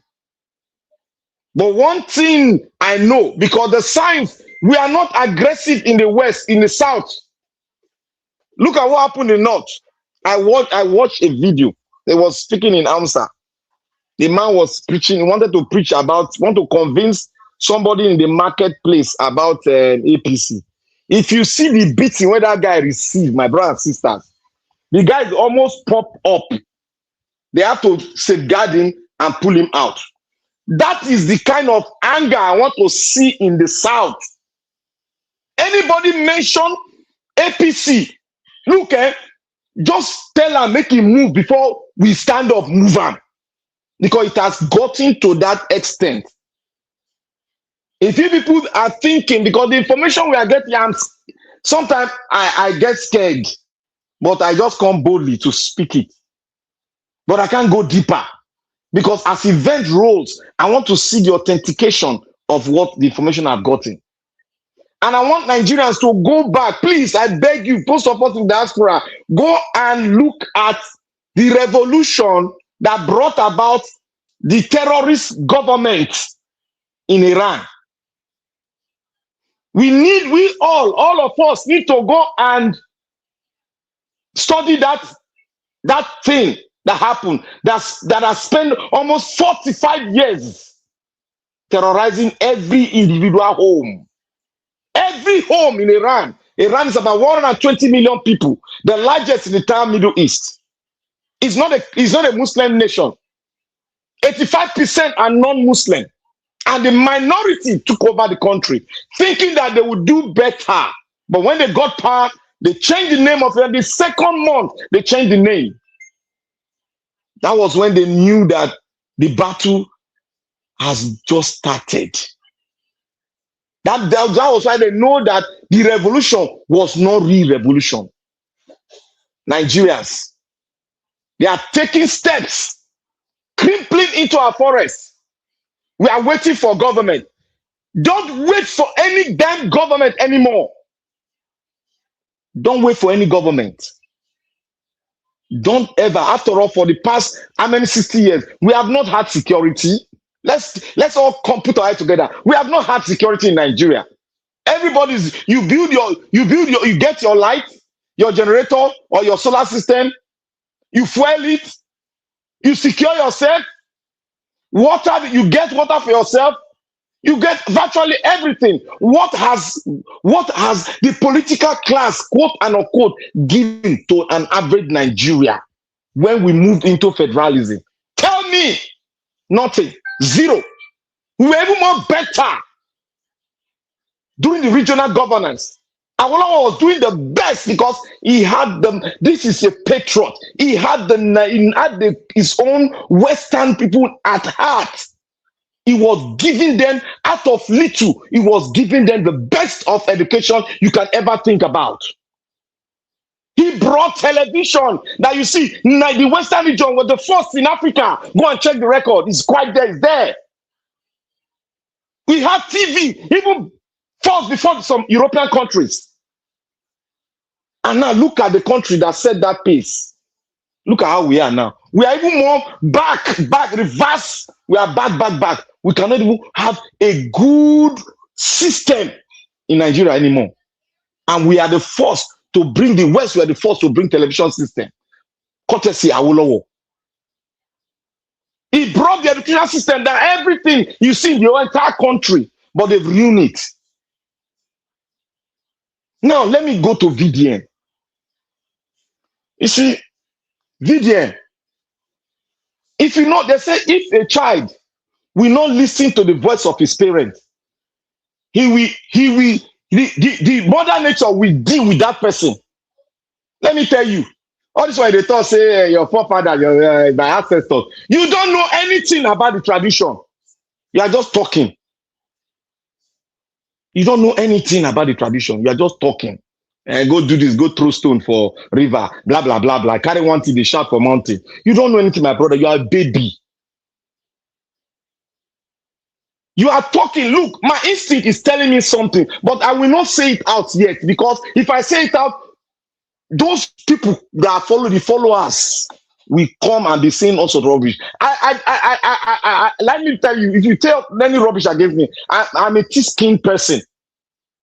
I'm prepared. I'm prepared for this revolution. Not I'm about to, I'm prepared. So when a man, a boy, a well-grown up man with muscle, we say, oh, people don't know anything about Nigerian politics. And he comes again and start talking about Nigerian politics, start talking about the bad things of the politicians, then now bring a lady in. The only lady, I would say the only survivor lady that we have that is even doing more than what the Yemen they do. If you want to count a star in the Nigerian politics, you after Obi, you go call Natasha.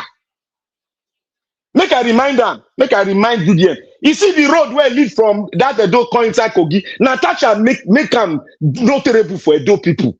If you don't know me, you know. She spent more than 700 million on that road. From her own pockets. Go and look at the school she's building. Look at the houses she's building, houses and giving to people that are homeless, that never dream of having a home. Look at the security gadgets she's buying it in the thousands, giving to people, the security network they have in Kogi, to be able to monitor in case of any kind of invaders comes in. You'll be able to follow the tracks.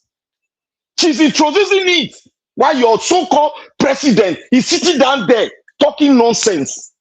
He's not even responding with your own end taxpayers' money. He's busy borrowing money and putting it in his pocket. Now I want to ask this video: where are you when the Nigerian people were out there telling World Bank not to borrow Nigerian money again? Where are you? Are you the best of Nigeria? To come out there be talking down on a woman, the only surviving woman that we have that can speak in the government inside. When she was talking, you said she should just come out. She went through the due process. She came out and spoke what she had to every one of us. There are some kind of information you keep because you know what it is when you're in government. Even you, Vivian, you always say it. You have some kind of information that you don't want to release. Yes, it's confidential. It might bring up a very, it might bring up a very big smoke in the society. That's why you keep it for the rainy day. And she's doing the same thing you are doing, and you are blaming her that she's part of them. That is why when I look at you, I say you are just making content. You might be having the money and euphoria today, but tomorrow you can't tell what tomorrow will be. You might fall down like nothing, because even when Hitler was up there, people were praising him in Germany. But when one day, the next day came, when he was taken down, and everybody that participated, even those that heard about it, that didn't speak, they were all taken down. Look, if you can build a home using months and years, but one day it can be destroyed. Vivian, I have been doing one thing to you, advising you. You think you are bigger, yes, because you have the financial capacity in you. You have the crowd there. Go to the Western world and see what they are doing, those that have followers like you. Go and look at what they are doing. They are standing on the side of the people that are positive towards their country. They are not differentiating themselves, because all of us are from one nation. You shouldn't differentiate yourself. You need to contribute. Your contribution will correct the abnormalities in the camp of the progressive that want Nigeria to be. Not separating yourself, making yourself a god over everybody. You cannot be a god over anybody. You cannot be a god. If you cannot stake your hand on one thing and tell us that you, Peter Obi, you stand for. If you cannot do that, you are working for the invaders of Nigeria. That is how we see you. In a revolution, if you are not for us, we'll take you down. Not that we push you aside. That is our revolution. If you don't know, you should know now. If you are not with the revolutionaries, they'll push you aside. You are infinitesimal to them. And I say today, you are infinitesimal because you are not on the side of the people. Everybody can do good. The bad politicians can give people what you are doing today. Those bad politicians, they are doing it. Your betters have done it. People have done it. But we didn't know they were wearing a garment of evil. They were dozing out good, but they were evil. You think what you are doing that is good will cover you forever? Just one drop of water can form an ocean, can be dangerous. You are playing the game of bad personality in the midst of the progressive. That is what you are doing. You cannot be able to differentiate who is good among the bad. You have the eyes. You see Peter Obi every day. You cannot come out boldly. You are a coward. You cannot come out boldly and say Peter Obi is good. If you can come out and say Peter Obi is not good, tell me who is good that you have seen in the Nigerian political space. Were you there when Awolowo was there? This is how they deprive Awolowo from being the president of Nigeria. This is how they deprive him. This is how they deprive him. He came from the south. The south were rebuking him. They went for Shagari. What happened, my brother? What happened? What happened? Though you were not there, but we'll tell you the history. We were kids. We were carrying bags for our parents. We know the history. And they told us more deeper. If you see goodness, follow it. No matter what it takes. No matter the disappointment, your mind will fulfill. Your heart will be satisfied that you stood for goodness. Don't be doing goodness. Tomorrow you abuse people where they try to change to be good. You are abusing them that they don't know anything. This Nigerian politics, people don't know. They come into the ring and tell them how to play the game. Join us in the struggle. In the South African struggle for apartheid to be pied, they all came together. All the political parties came together. All the activists came together, and they fought. And you see what happened. Nigeria brought in the 60 billion into that struggle. Where did you know? Did you know about this? Now you are fighting. It's as if we are cursed in Nigeria. We are all cursed. Even when the military were there, we were together fighting. We were together. Both the poor, both the rich, both the little in knowledge, both the high in knowledge. In diaspora, we were together fighting a just cause. That was why the military went. Vivian, that was why the military went. Because we were a bunch of progressive, dedicated to the struggle. You are just feeling, if they take that money you see every day from you, you are just infinitesimal. If they take that money, with your crowd, they take the money you receive every day. You are nothing else. You are nothing. What will it profit you if you gain the whole crowd in the internet and lose your country?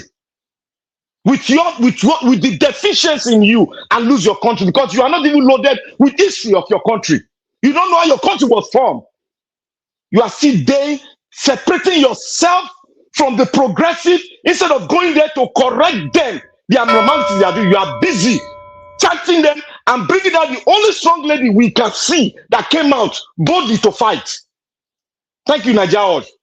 You should all please talk to this guy. We will make him infinitesimal in Nigeria. It's just a matter of time. Thank you. Anyway, thanks for your submission. I think it hasn't got into that. It hasn't got into that. I still strongly believe that VDM we choose whoever that is supporting when we are getting close. You know, I really do believe that. I appreciate every one of you listening to us. Please press on the like, help us to share. Let's listen to our Dream Nation. Thank you, sir. Good evening to you. Talk to us. Thank you, my brother, for what you do. Good evening, and God bless you for your good work. And your constituency. One thing I want to appreciate you. You are a man of integrity, and God bless you. Keep doing what you are doing. Keep staying on the right side, on the side of Nigerians. God will bless you. It's not about people who come online and brag to say they are the most person that is clean in Nigeria. When you are clean, you have to be clean in character, attitude, behavior, in all ramification. That is what we're talking about, somebody who is clean with good character. We are not talking about past. Anyone can change, but your present and the future, if you continue, they collect people girlfriend, they use muscle, they do a lot of things. You are not a man of character. So you can't claim online that you are the most competent person in Nigeria, most clean person. Nigeria, God bless you for what you do.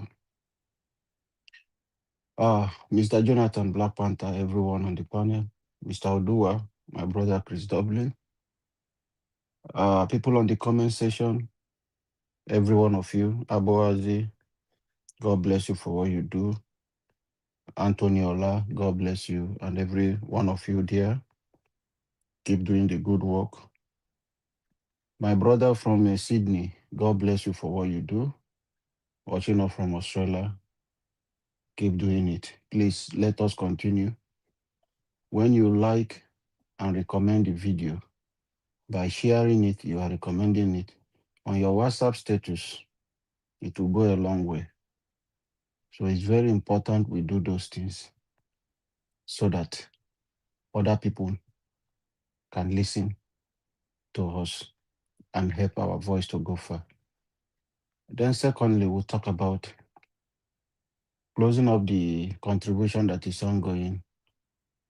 It's a Nigeria project. I just want us to see how we can close it up. This is over 2 months. We appreciate you for your effort, and Nigeria, we appreciate you for your patience. Appreciate you for your patience with us. Thank you so much for your patience with us. Nigerians, please, Let's make Mr. Naija Watch proud of us. It's a Nigeria project. I heard somebody yesterday was saying Edo people. It's not a Edo people project, please. It's a Nigeria project. It's not about support your own. No, it's a Nigeria project, please. We are not doing tribe or state for here. This is a Nigeria project. That is what we stand for. To fix Nigeria, not to fix River State alone or fix it. If River State is fixed, Edo is not fixed. Nigeria is in problem. So let us try to see how we can make it a national issue so that somebody in Zamfara watching us will know that it's 1 hour will go a long way for this project. Our solar panel, if you don't understand, today, Naija Watch is using diesel to run. Calculate how much to buy diesel in Nigeria, then you understand. Look at how many hours we spend here since it will come on air. Many people are crying that they will buy fuel and put in generator before they sleep. The fuel has finished. The heat will hold them till the next day to go to work. So just imagine what Naija Watch is going through, how much is spending.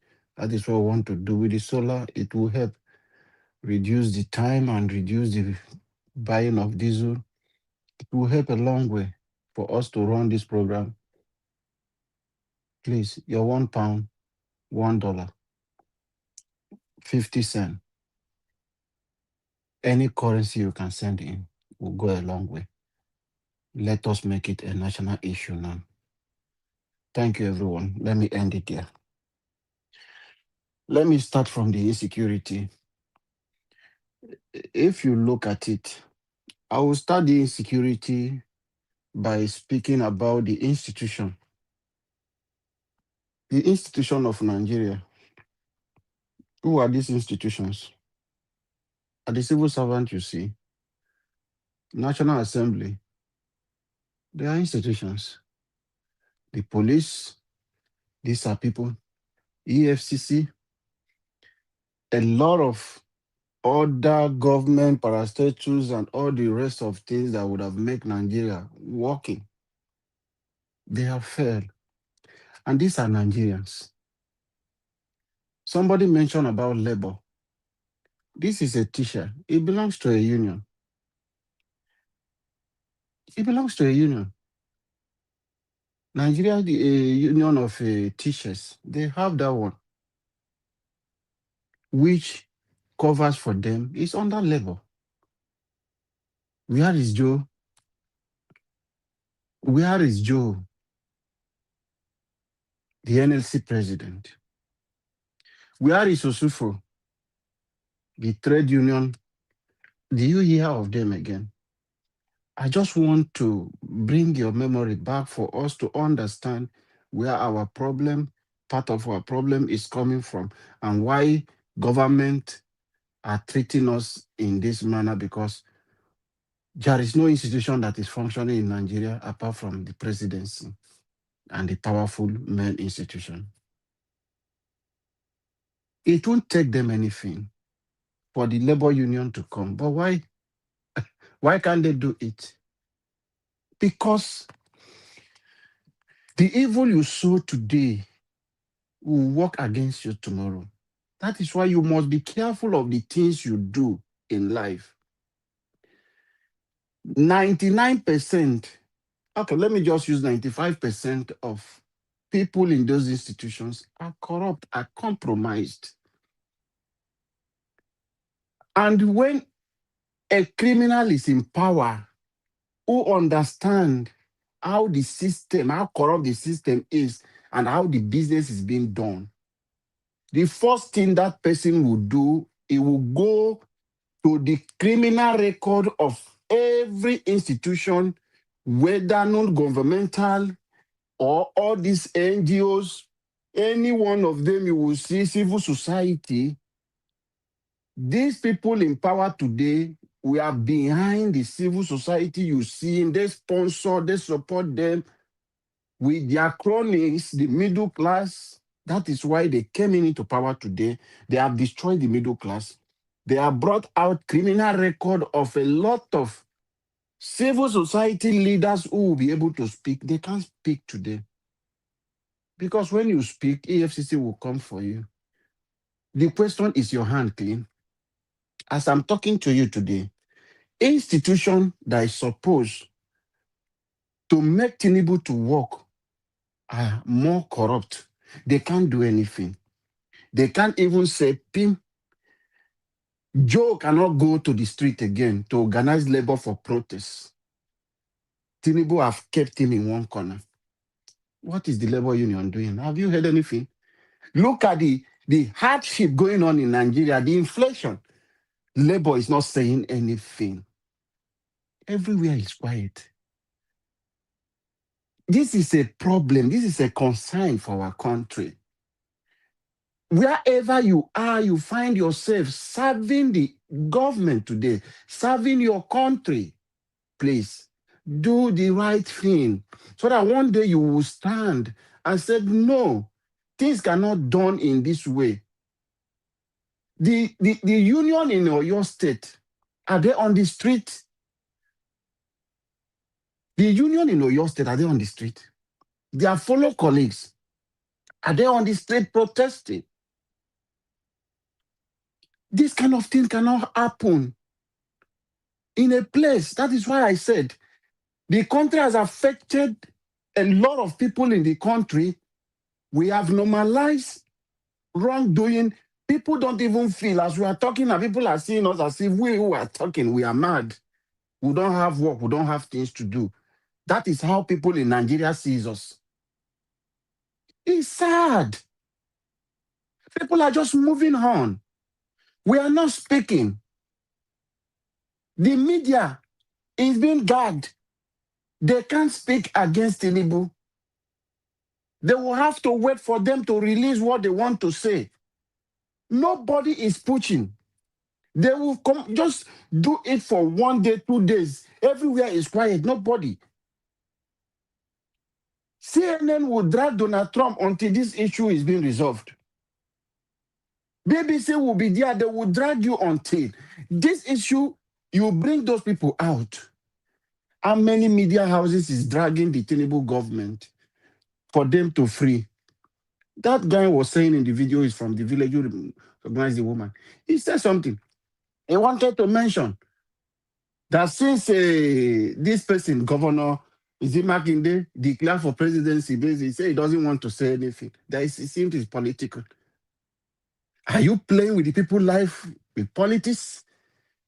President Tinubu went for Lagos for primaries, and this place is not too far from Lagos State.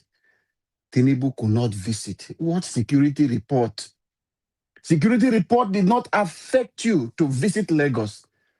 Security report will affect you to get to Oyo State. But 2027, when campaign will start very soon in this 2026, you will visit Oyo State. The security report will not see anything that will harm the president. President will visit Jos to make campaign. He will not know that there is no light in the airport. He will spend hours to do his campaign. But to speak to the people, the victims, he said, there is no light, I have 10 minutes to spend. But if he's going for campaign, he will spend hours. He will visit the Obas in their kind, wherever they are in their palace. But to go and visit people who are victims, he went to them and said that you bring them to him at the airport. Nigerians, we are not doing enough. We are too quiet, man. That is why they are not using juju on you. Just that there are people who are paid to make these things just go down. Their work is to make it not allow this news going, make you, they are doing it on the media, they are talking to people on the street. Oh, well, it don't happen now, we are living with it. Let's move on. And they are moving on. And Nigerians, we are not doing enough. We are not fighting those people that will tell you to keep quiet. Even that community where this thing happened, if they should be on the street today, I think some people will join them. But nobody. It has become a way of life. It is normal now in Nigeria. Until it happens to your own brothers and sisters, then you will know the pain. I want you to put yourself in that picture. See that man as your father or your brother that they beheaded. See that woman with that little baby. See it as your wife and your child. Then look at how would you feel? Nigerians, we are not doing enough. APC-led administration, they don't have anything human in them. They don't have feelings for you, how you feel, what you're going through. They don't care. It's about power. It's about the resources. Nigerians, wake up and understand that Tinubu does not care. Has he spoken to you? Has he said anything about it? Is Bayo Nanuga, you will see, talking rubbish. What is going on? A president who is our slave, our employee, is today living, doing buga for us. Even though I don't support him, I did not vote for him. But today is the president. I hired him. I am the one paying him salary. He's supposed to be humble and be submissive to the Nigerian people. But all of them are bigger. Wike is bigger than everyone. These characters, Akpabio, is bigger than everyone. They turn the thing around. Your servant, you now become a slave in their hands because you gave them the opportunity to go. Because every one of us cannot be in Asurok. Everyone cannot be in the National Assembly. So the few people who gave the opportunity, they are abusing the process. The only way we can stop them. Don't wait. That is why I say we are not speaking enough. Don't wait till 2027. Begin to hold these people. Begin to drag them. Begin to let them know that you want to rig this election. You are not going to survive it. Don't try, because that is your life. Let us begin this journey. Don't wait to say, is that day if they rig the election, that is the day we want to start. Start it today. Let us start it today. If you are waiting to 2027, before you know, it will come and you people will move on. Nothing will happen. That is a system. That is how we design. But if you start today, gathering this momentum, and you continue it before even the election, you will put them in one corner where they will be scared to do anything stupid. But when you keep quiet and you are thinking they will do, they will play it in a way you will not see it as if they rig. Or they will play you and confuse you. You will say, okay, it's because Goodluck Jonathan came out. Okay, it's because Donald Duke is one side. It's because this one is one side. It's possible. Everybody will move on and they will continue. I have said the time with that number. If this man succeed the second time, every one of you will suffer it in Nigeria. You will not have anybody to blame. Most of you are avoiding politics today. When people are talking about to fix, they say you are not a politician. You don't have to be a politician to get involved in decision making in your country. This is really sad happening in our country. 30 seconds, please, Niger Watch. Let me just speak to the character of a very dark man. What is happening today is trying. A lot of accusation of how many people has taken their girlfriend and all those things. He just want to be speaking against Natasha to just paint himself to say, okay, all those allegation things people are saying, okay, it's the same way Natasha is accusing Akpabio, or that is the same way these people that he took their girlfriend, people who are close to him and all the people he has been antagonizing. So you don't have anything to say. I have said the time without number. Why very dark man is thriving today is because we have a failed system. It's a firm. People come and people will go. If Nigeria is working today, there will be no very dark man. And this is social media. Thank God you're going to China. Thank you. Find a business and do, because Thank you have a you, Mr. limited Labo. time. Thank you, Mr. Niger Watch, and God bless you. Thank you, sir. Thank you very much, Mr. Alabo. I appreciate you. Thanks for your kind words. your encouragement, and your submission. Okay, let's go to Mr. Odua before Oga Chris. Mr. Odua, it's good to have you on the show. Please talk to us, sir. Good evening, Mr. Najawash. Thank you. Senuru Yeveni, Nomaru West. Good evening, Mommy Diaspora. Wesim. Senuru Yeveni, Nomaru Yesegiwa, Wato Amusi. West Kakabo. Nigeria, the normal. Good evening, commenters, listeners, and viewers, and the passerby. Thank you all for your time. Good evening, all the panelists. Baba Jonathan, Chris, and King Galabo, Chief Black Panther, the Black Panther, Baba Christ, Domo, and Mr. Duware. Thank you all. Well, anyway, I don't really have much to say than for me to ask, is there people in that state or in that village or in that local government that this thing happen? Do they have men there? Do they have women? Do they have boys? Do they have girls? Do they have, or is it goat and fowl that are existing in that place? Because my people said, the Edo said, I will make Gaya Waina. You don't do it to me. It is all men. It is being forbidden.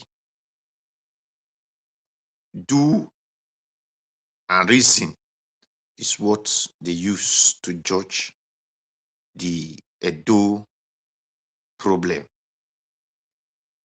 Now, since this thing happened, that one is talking from Lagos, where I don't really know in Lagos. They say you should relocate your people. Did you relocate what? Relocate nonsense. I will use my village to give example. Because I always say, I use myself whenever I'm saying something. In 2020, I went back to my village. I traveled to my village, and I found that was all this grass cutter were in everywhere. That time, Buhari were really giving them power. I told my people, I said, what are you people doing? One of my friends says, they are the one that used to work. I say, what? So all your people doesn't have hand to work? So these people, I say, you do know what you are playing with? Pump passion, AK-47, machine gun is what you are using to work. They thought I was lying. I was joking. I return back February. Let me say, in a few months' time there, they start terrorizing the people of the community. Especially the house they live. They were terrorizing them in farm, in another, because it was another village. Since those villages, they have sold all their land. Now they doesn't have future. So they have to go to another mass village to go and look for future. So this grass cutter were now informing their brothers in the other community that this one has money now, they just sold land. So this was how they started kidnapping my village people in that another community. You don't wait, you don't know if this stupid soldier that is supporting them, you don't wait for them. Action has to be taken. You don't try to me, this word is forbidden for all men. That thing you said, we know it. So if there are Oyo State, it is human being that is living in it. By now, all express road in Oyo will be shut down. Are they stupid? Those roads will be shut down. But I believe they don't have human being living there. They don't have men and women. They don't have boys and girls. That is why they are crying. We come to social media and cry. Did they any fight in social media? Or do they burn children in social media? You do it on the ground.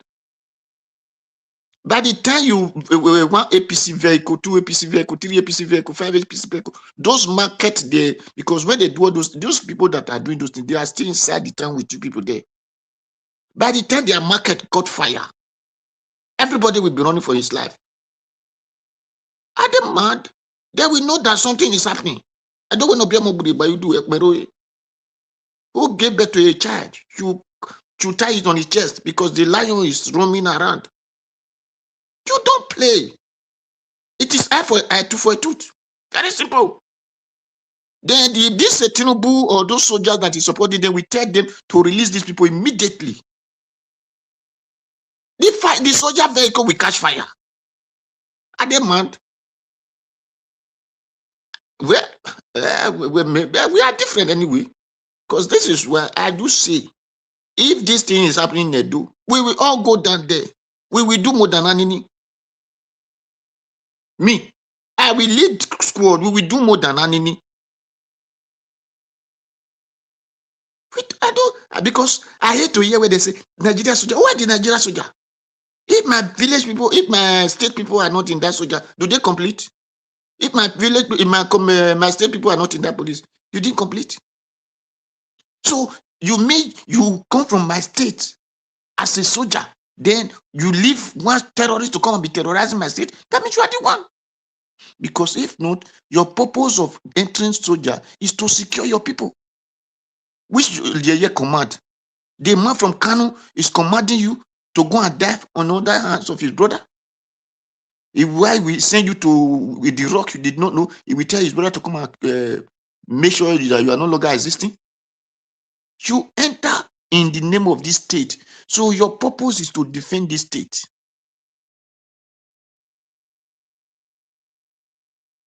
Make sure you defend your people. That is the purpose you enter from the hands of our outsider.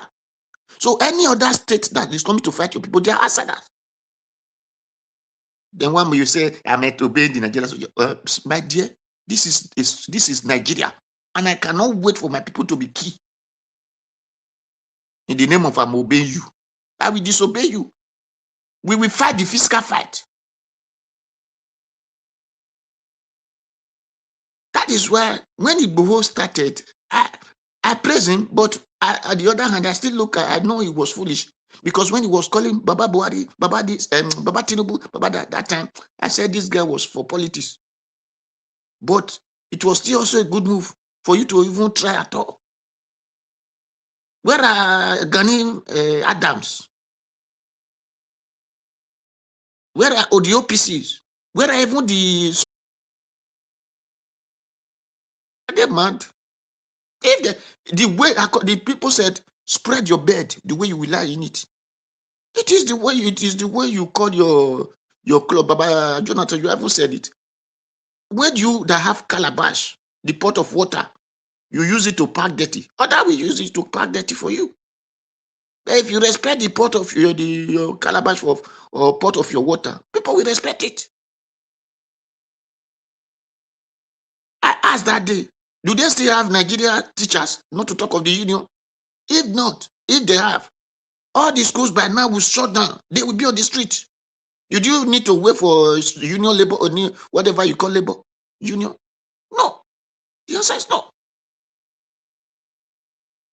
My people said when you are beating the eye, the nose, his brother will be crying along with him. Those terrorists that are even doing whatever they don't have teacher. Whether that's why they call those their teacher, what do they call them? Afabi, whatever they call them. It is teacher. So no, two people are respected in the society. There is no word that go to them. Journalists and teachers. Those primary school teachers. Word doesn't go to them. But you so-called your soldiers, Nigeria soldiers, leaving people to go and kidnap primary school children and their teacher. Then you don't have soldiers. Then you become soldier yourself. You need to come out and tell the Nigeria soldier that since they refuse to release your brother, you will do more than anything. I mean, it's not a joke. And you will start it in their presence. There they will know that human being can turn breeze. Because we say, let us just keep what we know. We will bring out what we know. You fight me, I fight you. We need to defend. Don't defend the land, nobody will defend you. A killer will not come and defend you. He wants you to be vulnerable so that he can catch you. It is your duty to defend your people. Or your people defend yourself. And make sure if Dangote trailer could not pass, their car market could not pass, APC doesn't have vehicle, they will make sure they release those people immediately. Thank you, Mr. Najawash. Thank you very much. Thank you. Mr. Odua. Sorry, Mr. Elvis, please, if you permit me. I know it's Mr. Chris that is coming on board now. Mr. Odua, God will bless you for your wisdom. I mean, it is deep what you've just said now. And it brought to me, it really sank into me. And actually the solution that we're actually looking for, the easiest part, you have brought it out in the last few minutes for the whole Nigeria. So deep. I want to thank you. Is the wisdom. In Nigeria, we are all calling for all Nigerians to come out. No, it shouldn't be so. I never thought of it, but for the last 5 minutes, it sank into me. For Nigerians to stop this nonsense, it is individual community that have to take it up. There is this popular saying, that was what, first of all, it just caught me. Charity begins at home. Meaning, your first responsibility is for the needs of your own family. Family now meaning community. It is each community. And I quickly checked. The first thing I did, as you are speaking, Mr. Odua, I go and check the population of Ogbomoso in Nigeria. Estimated population of 443,000 by the last census of Nigeria. But now, if you take it, it will be way more than that now. But let's just stay at that 443. And let's cut it by half, that adults there, visible adults, will be over 200,000. And I don't know why they are not on the streets. It is then Nigerians will begin to join them. Charity, they say, begins at home. That is what we need. That is the way going forward. All right, thank you, Mr. Jonathan. It is the people of Ogbomoso that are responsible now. They directly, the people living there, they are the one responsible. All right. Before we start talking of Nigerians at large. Thank you, Mr. Elvis. I appreciate the opportunity. Thank you. Thank you. Okay. The last person on the panel is Oga Chris. So I'm going to give you guys 1 hour plus Oga Chris submission for the final submission to round up. So Oga Chris, you obviously, when you finish talking, whatever left in the minutes should be shared for the final submission, so that we can analyze this properly. Thank you very much, everyone. God bless you. Oga Chris, good evening to you, sir. Talk to us. Yeah, no, sir. Good evening, Mr. Nanjaroch, Obuta. Thank you very much for this opportunity. And guys, congratulations. We have 1 hour to keep on to interrogate these issues that Oga Nanjaroch has presented. Ladies and gentlemen, boys and girls, wherever you are listening to us from every part of the world, we want to say thank you for being able to make it to this program today and allowing us to come. We want to appreciate you even as you keep on doing what you can in order to rescue Nigeria from these shackles of poverty, unemployment, diseases, sickness, and everything that you can think of. And people that are calling in, we thank you so much. People in the comment section, it's good to be with all of you. And the silent listeners, like I always say, I completely believe that the silent people are more than the people that are very active. So I want to extend my special greetings to all of you. And the people on the panel with me, God Jonathan, welcome, Black Panther, Paudua, our Dream Nation, also known as King Alabo, and Mommy Diaspora, very special Monday greetings to you. Thank you so much. We appreciate your effort and dedication. And so the panelists that are not immediately here, I want to extend my greetings to you people. The chief amongst them is give us our mandate. Not seeing you for some time. I hope you are good. We miss you. And Madam Rita, the Amazon amongst us, Madam Adama, I remember clearly. Good evening to all of you. Well, I'll just pick it up from where I think from where your Jonathan and the power do are left it off. So that's the problem of talking last. You barely have anything to say. Now, concerning that insecurity, what happened in Ogbomosho, I think the opposition also have a role to play. The opposition, all of them, the NDC, the APC, the ADC, all the other oppositions, they all have a role to play. I think they should also be speaking out against this, not necessarily weaponizing it, but not just speaking in general terms, as in there is insecurity in Nigeria. They have to keep, they just have to keep re-echoing this. Because it's not the first time. Nobody is going to say they are weaponizing insecurity. No, nobody is going to say that because it happened before. Buhari used it to campaign. Tinubu used it to campaign. The likes of Bakari and the so-called ministers, the so-called ministers of God today, the self-appointed messiahs, they all used it to campaign. So I don't see any reason why our people, the people in opposition, why they cannot do that also. They should bring these issues to the front burner. Even though I agree completely with the last two speakers I mentioned, that yes, the people that are primarily involved, they should be at the forefront.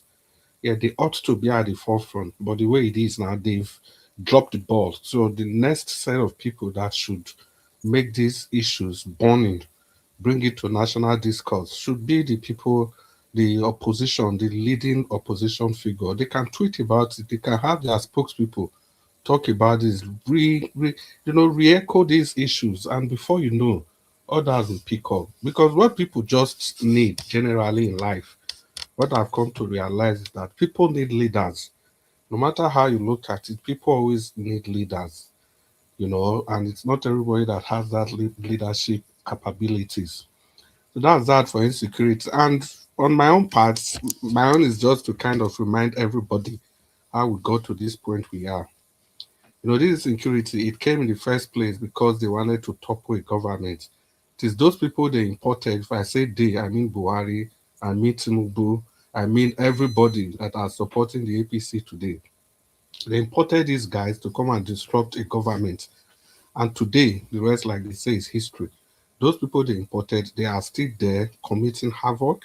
They've not gone. And you have spiritual leaders, especially Muslim leaders, supporting these people, making ways for them. And the matter of Izala movement, that's Shegumi. If you guys know what the Izala movement is, it's it's a form of a very dangerous Islam.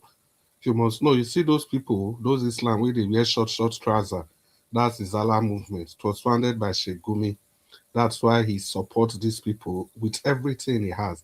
So it is in order that the opposition, they have to capitalize on this and make the campaign, let the people know that this is wrong. You take a teacher and chopped off his head like you are in a slaughterhouse and the whole nation goes silent as if nothing is. Oh, come on. We have to do better than this. And if you must know, the chief in charge during the military time, during that failed military people, when they keep budgeting excess funds to these people to do what, I don't know. Brutai is now in Benin Republic being your ambassador, somebody that should be facing war crime for genocide against its own people. It's there as an ambassador. So that is the country that we have found ourselves. But unfortunately, there's hardly anything any person can do as long as the system is set up like this. Because the people that ought to take action, they are actually the people that are perpetuating the crime. So what are you going to do? Completely nothing. And that brings me to the next question. It's about IPOB again and the Biafran people. It was part of this insecurity that led Mazina Dikanu to kind of separate his people from Nigeria. I said, if this insecurity must continue, then I have to protect my people. So that's why I said I agreed with Ogaudu and Mr. Jonathan. The charity ought to begin from home. That's exactly what Mazina Dikanu was doing. I said, he has to protect his people. If you cannot protect Nigeria, then give me Biafra. Now, the reason I brought that in, for somebody like a certain Dave Umahi, the betrayer number one, to say that Tinubu is Biafra, I think that staggers my imagination. You know, yesterday, Nigeria was playing a video of Father Mbaka. And I was like, yes, that video, somebody was trying to say the video had no relevance. I said, no, it had a very big relevance. Let's know the saboteurs amongst us. Let's keep re-echoing what they have said in the past so that whatever they say during this election cycle, people will be able to disregard them. Because when Mbaka made those comments, remember, some people today that are voting age, they were just how many years then? Maybe 15. Some of them even less than that. But today, these people are adults. Probably 3, 4, 5 years ago, they were not politically oriented. But today, they are oriented, so they must know who these people are. And that was just yesterday. And today, Umahi has come out to say that Tinubu is the Biafra, that they, oh, come on. Do you know how many people that died there? The blood that was spilled on the streets of the Igbo land. And somebody, because of probably a vice presidential slot in 2031, which is not even sure of, bringing down the whole Igbo people because of what? And you should remember, like I said yesterday, Rochas did more than this. At the end of the day, what happened to Rochas? And the same thing goes to, what was his name? Okonkwo, the likes of the many Igbos that think that they can betray their own, or betray Nigeria for that matter, just because of personal gain. The Atiku that you destroyed completely, you're coming back to support the same person. Is that not shameful? Is that not disgraceful? This kind of people we can trust. Imagine you have those people as your second in command or your close ally. It was Black Panther that referred to the second in command of Awolowo, who betrayed the action group. Then that person was Akintola. What was the question? The question was like Black Panther said, the same thing that we are having today. Awolowo wanted the action group and whatever to remain in the Southwest, to largely remain a regional party, control the narratives from there. But Akintola was his second in command, said, no. Oga, we have to be part of the national. What is the national question he was talking about? Wanted to unite with the North so that they can have a common. Whereas he was just out and about fighting for his own self. And the rest, let's say, also his history. It led to the Operation Waiti, Wild Wild West. And that was it. The coup finally came in 1966. And Akintola was taken out. In that coup. So the same thing you have the likes of Okonkwo, they preach as if they want the national question.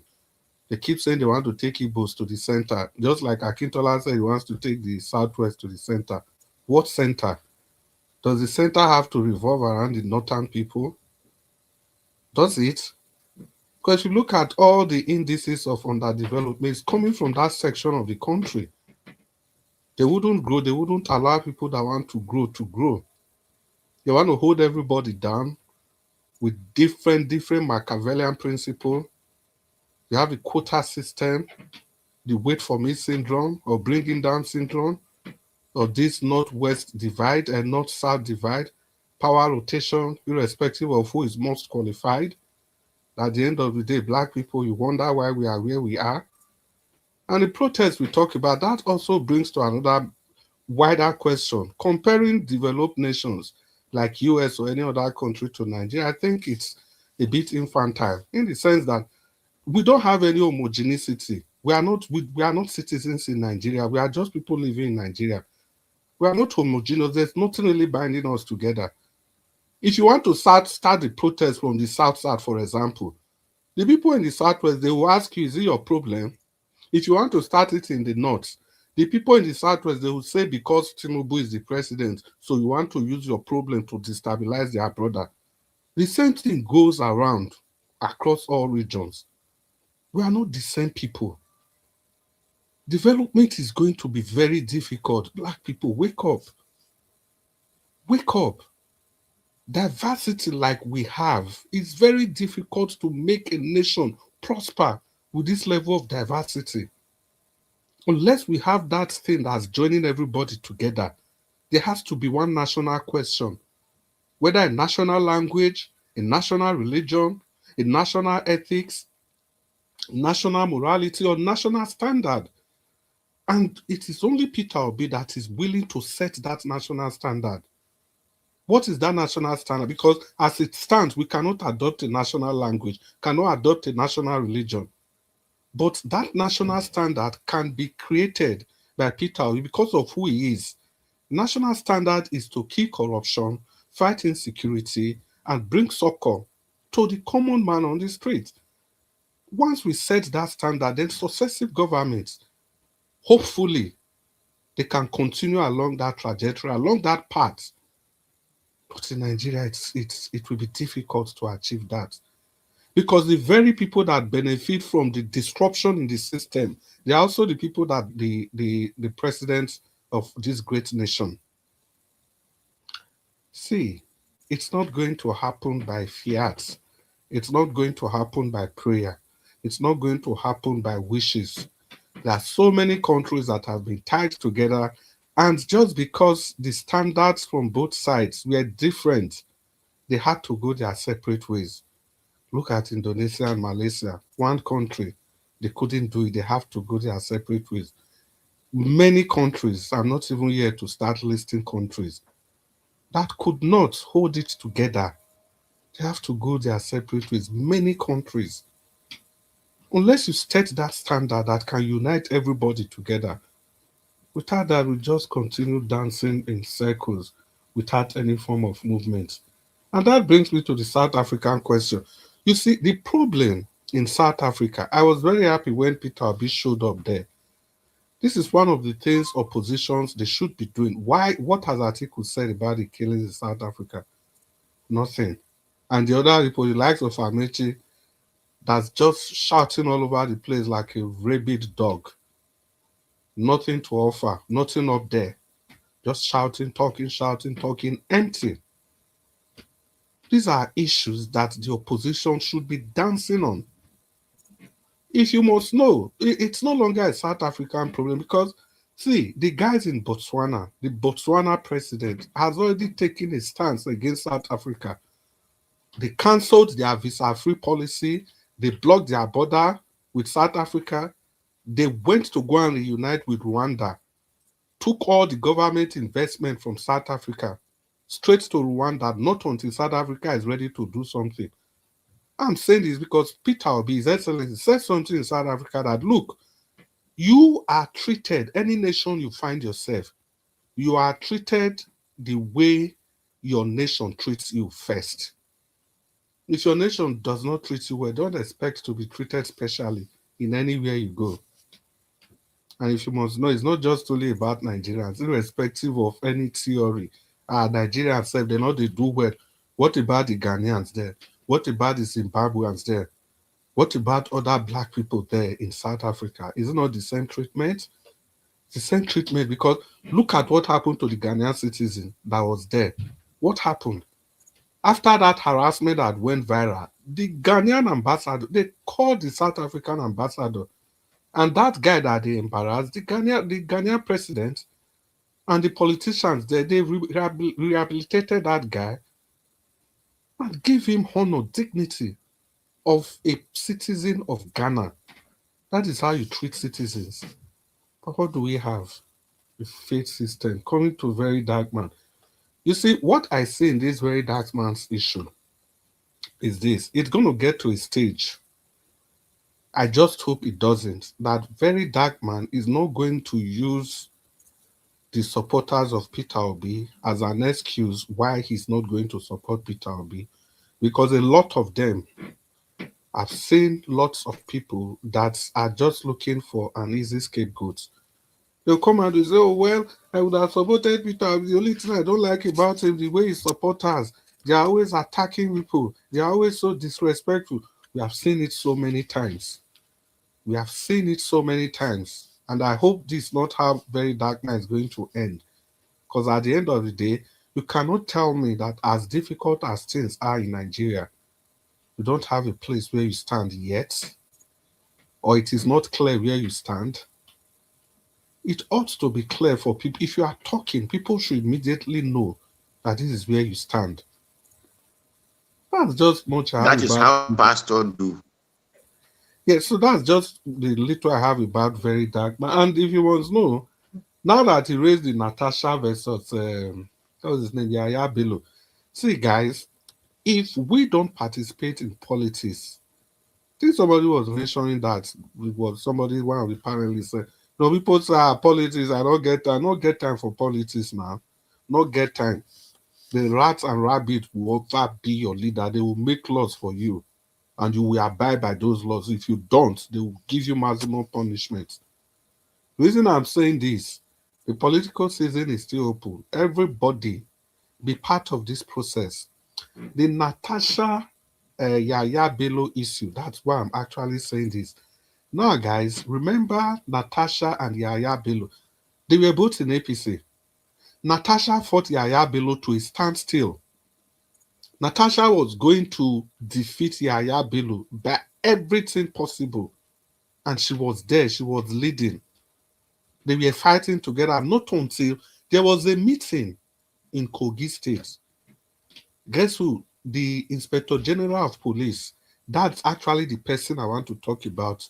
During Buhari's time, Adamu, the Inspector General of Police, he was there in the hall. Natasha was there. Yaya Bello was there. And talks. These ragtag armies, they imported from all over the Africa to come and destabilize Nigeria. Along with Yaya Bello's talks, they embarrassed this woman. There was nothing they didn't do to this Natasha. In that hall, Inspector General of Police was. So what Natasha is facing, it didn't start today. Inspector General of Police was in the same hall. They embarrassed this woman and chased her out of that place. Because that was the build-up to Yaya Bello becoming the governor of... that was where she was attacked now. She was attacked. Yes, when she was attacked. It's not even the attack. They stab her for face. Yeah, it's not even that one I'm talking about. What I'm talking about now is that you see that Inspector General of Police, he lost the APC ticket as governor of APC in Nasarawa State. And now he's threatening to move to another political party. Of course, you and I know the political party is threatening to move into. Everybody wants to come to the NDC. That Inspector General of Police is warming up. So, guys, no, it's not coming to NDC. It's coming to it's going to ADC. It's the purpose of the. See, it's going to Atiku. It's going to Atiku. Yeah, we can never ever tell, because the reason why it looks as if it's going to the ADC now, Atiku, because of time, that was why I skipped that part. Now, Atiku already has his marshal, people he promised positions across all states, because those are the people that we are going to get in the ticket of the presidency. So the problem is that what is that man that Atiku already chose for the governorship position, what is that one going to do? That one has vehemently said that he is not living anywhere. He's not going out anywhere for anybody. So that's the fight they are having on one side. Like I said, I didn't want to go into that because of the problem. So, guys, the whole idea about the argument is this. If you leave the space open, people will come in and take over the space. I don't want to go further than this. I don't spend much time. Ladies and gentlemen, good evening, and it's good to be with all of us again. So, the remaining time we have to spend it judiciously. And Black Panther, I think you have the floor. Okay, thank you, my brother. You explained it more better. I enjoyed your delivery. Thank you so much. What is how many? What time are you at? What time? For how many minutes are you? I was just counting the screen. So Black Panther, what we're going to do? You're going to spend 5 minutes. Okay, thank you so much. I thank everybody. See, this is not the time for us to be. Some people will be playing one kind hide and seek, be doing content creating. He say make I sleep with the girl. The girl say he sleep. The girl say he get evidence. After that one, Natasha. We are not going to play. Anybody that want to try to poke that lady, we will poke him. We'll talk his own history. We'll use history to challenge him. If he knows about that history, we'll bring him to the table. Let him speak on the history. If you want to come and tell us how Nigerian politics has been, we'll teach him history. History wants to repeat itself again, and we are trying to avoid it. Some people are sitting down there telling us that they are captain of the ship, telling us that they know the politics, they know the Nigerian mindset. Who told you know the Nigerian politician mindset? Do you know when they started playing this game?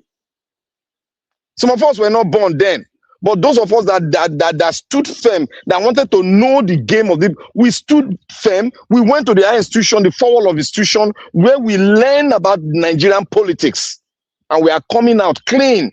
We exercise our political prowess in the institution. We saw how the Nigerian polity, and we fought the military while in the institution. We were hand in hand together fighting, not separated. But now we are separated because nobody wants to apply common sense towards the struggle anymore. Oh, look, let me tell everyone, if they take the money, then they leave all the crowd you have. You are nothing. You need money to push any revolution, anything whatsoever, any idea, any policy. You need finances to push that policy. If not, the policy will be dead in you. So all this thing, attacking Natasha, I'm not saying you should not talk anything. If she's found wanted somewhere, bring the fact to the table. But not diminishing the only lady that brought hope and light to the Nigerian people, what the men cannot do. The lady came out boldly to speak it. They had to beg her to retrieve. And now somebody is telling me that, let me even tell you the piece I know, what the project she has done. Go to Natasha constituency. She has built road with street light complete. She has empowered the women in businesses, not 1,000. And she's still counting. She has set up security network in her constituency and bought them the best technology, the best drone in the world. The company that made the best drone in the world. She went there, she bought 1,000 pieces. She has made borehole that you are doing. She has done it. She has given scholarship. This is a senator. Our duty is not supposed to be doing all this. Is the federal government and the state government. She has done. She built schools for the nomads, for the Fulani. She built schools and gave them tools for business. She built houses for them so that they won't be roaming around. She built houses and set up a school registered for them. What else can she not do? She linked Edo Road with Kogi. What the federal government could not do, she did it with her own pocket money. She did not canvass, everybody donate to me. It wasn't an NGO. It was a personal conviction. That is why she came into politics. To change the narrative. She wants to give the idea she has. And if she cannot do more than what she expected, somebody should come in and do it. Let me even ask VDM, how many women are in the National Assembly that are doing what she has done today? How many? They want to quench the light of just one. You said she's like that. Yes, Nigerian politicians, they will never change. But it's not 100%. We still have 10% that we can grab onto, that believe in the revolution that we are into now today. That is the advantage you should take as a man born in the soil of Benin, the great land of the Benin Kingdom. We are not like that. We stand with the truth. There's a blessing that comes with you speaking the truth. There's always a blessing. You can't fight an entire village. If they cook for you, you will go down.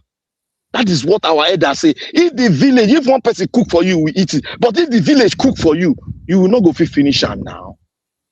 And they say, what did they make soup? They sweet. Now, when you put the necessary amount of ingredient, the sauce, the salt, when you overput the salt in that soup, the salt go overcome them and nobody will feel consume them again. Rather, it go play a defective role in your system. Let not people put too much salt for the good soup where you cook.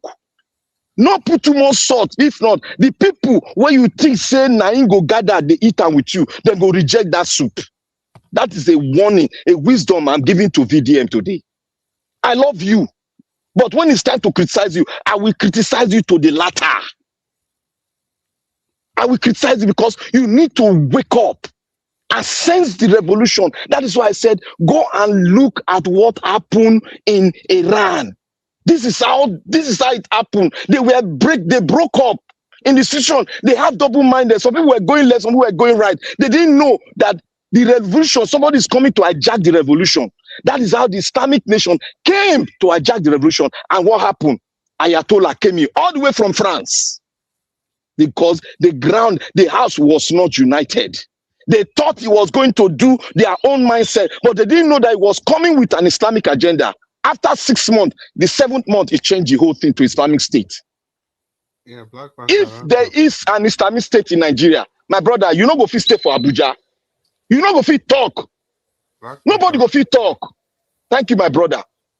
Yeah, thank you. It's very annoying for us to be divided in the struggle. Yeah, Black Panther, thank you so much for that submission. You see that Iran story you are talking about is the same, not just only in Iran. That was how Kwara State was also taken.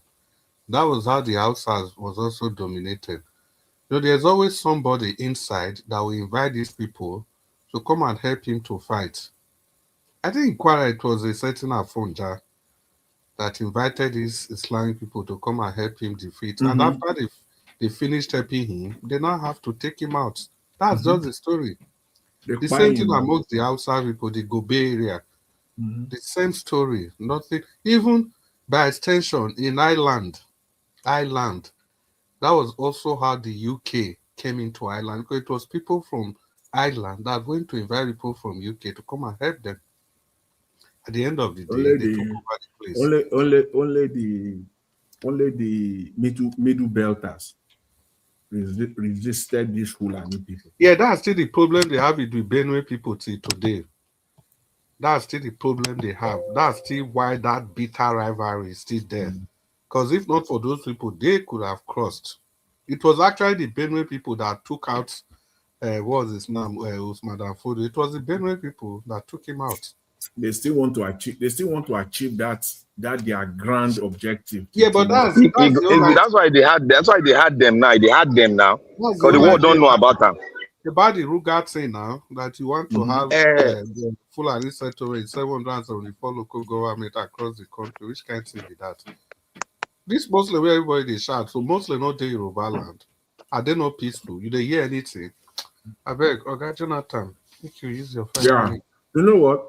I just want to, what I said earlier. The 1 minute that I was permitted to talk on, I still want to stay on it because I must confess, for me, we might look at it as if it is nothing. For me, it's an eye opener. It's a real eye opener for me. What courtesy of Mr. Udua, you see, because I just kept on thinking about it for the last half hour.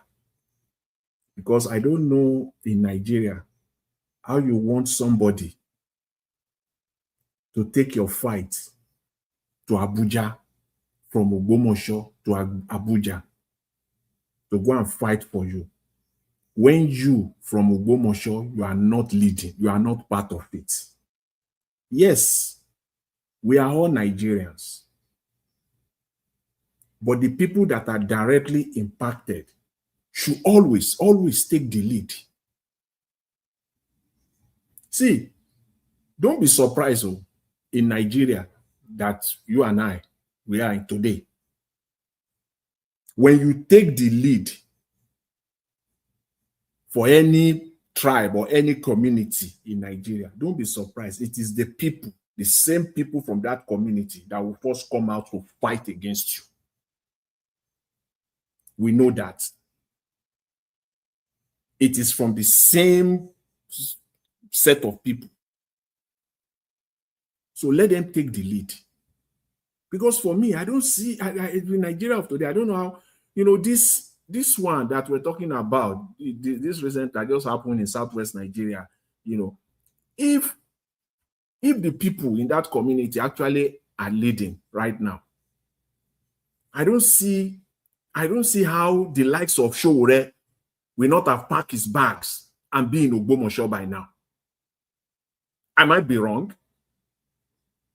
I don't see how other, you know, activists will not have been on top of it by now. That is, if the people of that community are, permanently, they are on the streets. I think that is the missing link. That's why I said for me it's an eye-opener, because we don't know it all. We don't know everything. Nobody knows it all. That is the reason why this talking is not just for nothing. We continue to learn every day. For me, I learned a big deal today, a big one. Today, I must confess. In the midst of all this, you know, brouhaha, all this talking about, you know, insurgency and bandit terrorism going on in Nigeria, this might just be the missing link. And I don't know for sure, but it might just be. When something happens in Nigeria, if the people that are there, in fact, same thing goes with professional bodies. In this case now, the National Union of Teachers, they should spearhead. And other professional bodies, doctors, lawyers, engineers, they have their own professional bodies. Then they will join. You don't expect doctors now to go and take this lead for teachers. You don't expect pharmacists. Though we have the Nigerian the NLC, Nigerian Labour Congress, but it is those that are directly affected should take the lead. But we're not seeing them. So that is where our division comes from. We are fighting ourselves in Nigeria. We, Nigerians, we are the one buying ourselves. In fact, not just far away. Directly, neighbors are buying neighbors in Nigeria. Because I don't see, the more I think about it, I said it. I mean, this is serious. This is so big for me. I don't know for anyone, but for me, because I don't know how armed robbers will be attacking someone in someone's house regularly. You have the problem of armed robbery. They come to your house regularly, and you don't know how to deal with them. But you expect your neighbor to come and defend you. I don't think that makes sense. You will defend yourself before your neighbor will join you. The best your neighbor will do at the beginning is to continue to get himself ready, prepare himself, because he cannot be sure whether he's the next target. That is the first thing your neighbor will do. He will prepare himself, get himself ready, because he doesn't know whether this armed robber is coming for him also. But if you don't take the lead, the neighbor will believe that you are okay with the army, you are okay with the robbers. That is the way it is in real life. You will just think that you are fine. You are not crying out. You are not doing anything. You are just there. They come and attack you this week. Next month they come. The other month they come. But you are quiet. But you want your neighbor to come and, you know, get all the security for you, do everything. It ain't going to happen. So we can see that in Nigeria, we are actually buying ourselves. If the people of Ogbomoso, they have been on the streets since last week or thereabout, in their numbers, nothing less than 100,000 of them, because it will be much easier for them to coordinate. Nigerians will be seeing it, and they are beaming it live on social media for Nigerians to see. We won't be where we are today. Government, it will be we'll be talking something different today. I guarantee that. But the people there, they are okay with it. They are fine with it. They are only crying inside.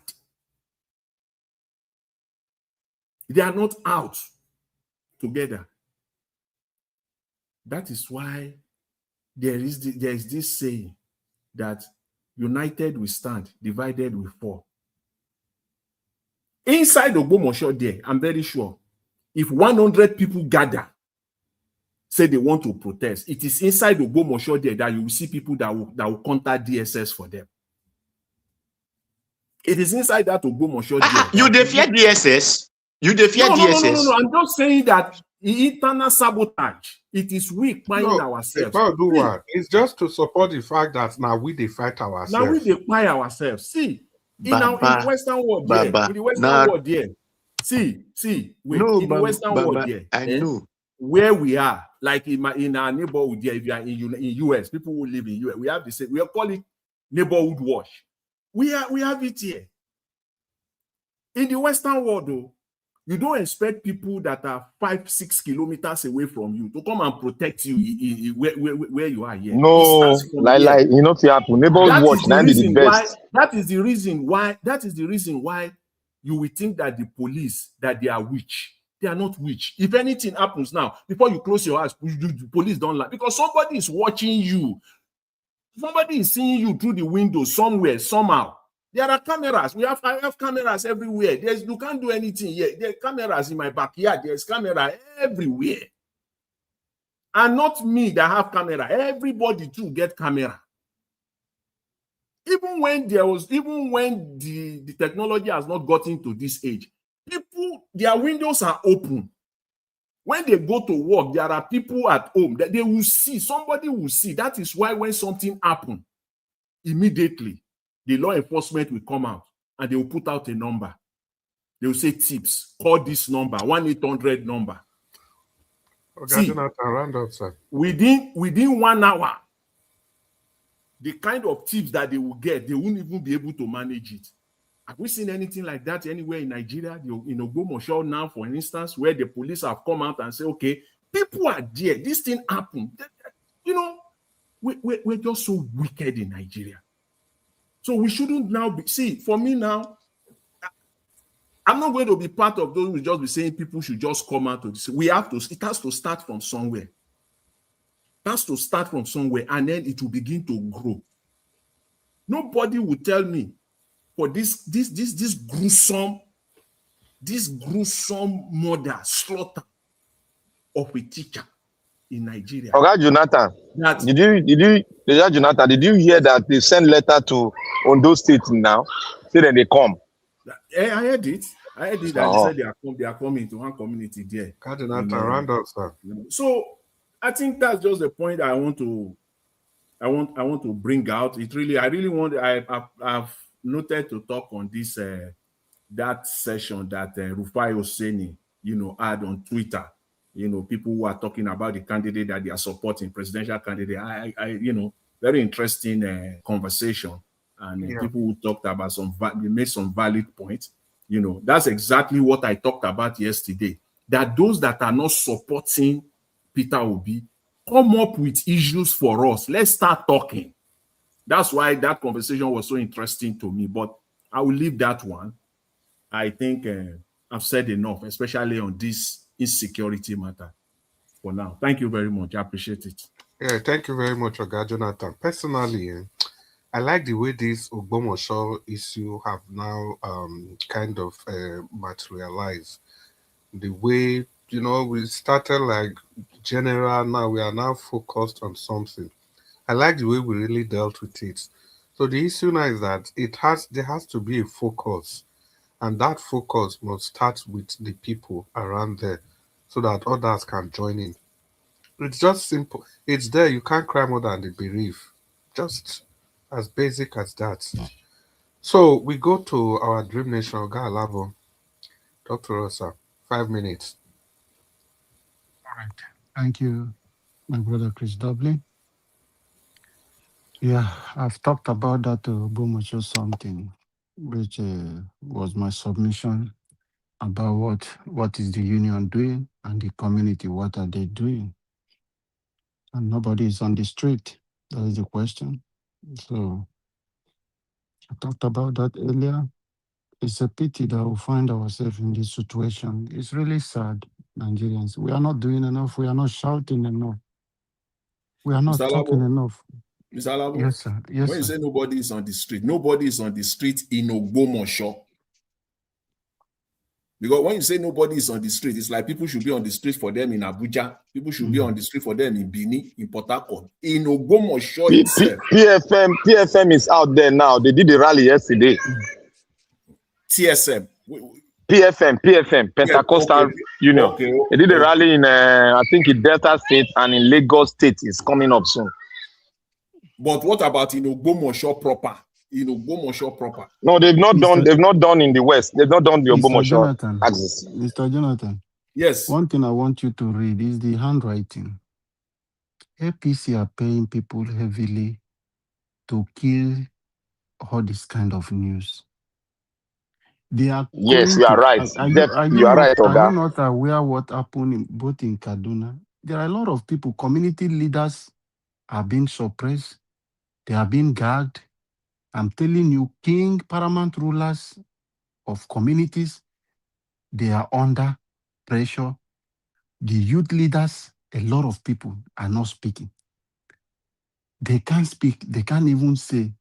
That is why they can't even come out to come and protest. They have made it as if you want to spoil Tinubu government. It's our own. But Mr. Alabo, that one Yes, doesn't really. That one shouldn't stop. Okay, for now, Tinubu is the president. Can Tinubu stop you and I now? He can't stop now, but you know. So the Oba in those smaller communities. Yes. But you know my first submission. Do you remember what I mentioned about the problem why institutions are not standing today? It's the corruption. Most of the ballet you are talking about, their hands are not clean. They are being controlled by politicians. No, I'm not talking of the ballet. The people inside the community, the regular people Both like the you youth inside that community. Who mobilize depends on the kind of youth leader. It's just like this thing now, student union now, the SUG now, we are having two factions. Who is coming? Says something is happening to lead the protest. When Tinubu is the one managing the SUG. So, Mr. Jonathan, I want you to look deep. Go across community. Go and fact check and check what happened in that Ogbomoso. The youth leader and the town leaders are under instruction not to spoil Tinubu regime. Don't worry, we will bring them out. Nobody should do anything. They have gone to compensate them, now giving the family little peanuts. But no such instruction. It is foolishness. No such instruction. Don't worry. We are not going to argue. Nigeria politics. You when you want to talk, if people under Buhari, Northern are fighting people who from the north to speak against Buhari. This is something that is happening to you, to your face. Don't spoil is our own. So you can't write this off. This is what is happening. If not, what do you want to tell me? When the town leaders have been compromised, the Oba have taken something, or the village head have taken something, the politicians have already gone there and said, don't worry, we are on it. They've given brown envelope. The youth leader is already compromised. Who will lead the protest in the community? It's when you have a vibrant youth who is not corrupt. It's who that is incorruptible. That is when you will see that one will stand and say, no, we will not agree. Can you hear me? Yes, sir. Yes, sir. I can hear you. Do we need protests now, or let them set up their own internal security so that they can guide themselves very well? What do you want to use to set up the internal security? First, they need protests. Do you have right to arms? Yes, now most of them have arms now. Do you think they don't have? They have. Don't mind them. They have. Mr. Black Panther beg, don't say that. You are on live at this thing. You are on live. You know that this guy Igboho don't start to arming guys. They don't give a license. Did you hear it on the news? That is Igboho where they give license. They gave Igboho license to protect and intimidate people for election. It's not to protect the Yoruba land. That is a political license. We are talking about communities that are vulnerable. Now conversation with Chris, calm down. Now 1 hour will give us, so you don't already take your so relax, please. Where everybody first take 5 minutes, waiting remain, we go use and do conversation. That's the So one thing I want us to understand is that our system is designed in a wrong way, and the people who are supposed to stand up to fight are compromised already. So it's difficult when village head and community are already compromised. Who is going to stand and speak? Who would do? When politicians are already there and told you we are on top of the issue, calm down, relax, and they've given them something, they won't do anything. Until I'm saying it, until they catch Tinubu, until they catch the children of Akpabio, until when those people will be a victim of this, then they will think of solution. We must begin to see how we will live above, place our values above this corruption. I'm talking to the generality of Nigerians. You are a youth leader, this brown envelope, this peanut that politicians are giving you. You will take that money, and before you go out, you may be a victim. Car can knock you down, or kidnappers can just take you with that money. You will not even live to eat it. So don't think that it is safe for anyone. The kind of security that the politicians who came to give you that peanut, they have protecting them, you don't have it. So if you fail to build your environment, build your community, protect yourself and do the right thing instead of taking money from them and doing the wrong thing. Think about this. Let us come together as Nigerians. APC-led administration, they have failed. They don't have any heart of kindness. They don't care about you. They are corrupt-minded. That is why they are looting, borrowing, taking, sharing. There is no plan for the Nigerian people. It's how they want to rig 2027 election. Like I said earlier, we shouldn't wait for that 2027 to come. Let us now start. INEC is planning evil come 2027. We should start. People like characters like Nwesumuike brother, who is INEC rec in Edo State. Edo people should start now to say we cannot have you as a INEC rec because your record and what you have done have shown that you are biased. If not, that man will still sit down there. Wike want to conduct election in Abuja, he brought him over. Wherever want to do, he will bring him over. These are things which will begin to speak and begin to drag them out. We can do it. We shouldn't wait for 2027 because the system is already designed. They have already rigged it. We don't like saying it, not to discourage people. But the way the institution is designed already, they have put their people there to carry out this dirty act for them. We must start now to begin to call them out and say, you are not worthy to be an INEC rec. Give them the reasons. We can do it. We own the country. We own the institutions. We are the Nigerians, and we can do it. Let us start now before it will be too late for us. Sorry, please, for taking time. Wahala. No wahala at all. Oga Chris, can you give me 10 seconds? Oh yeah, quickly.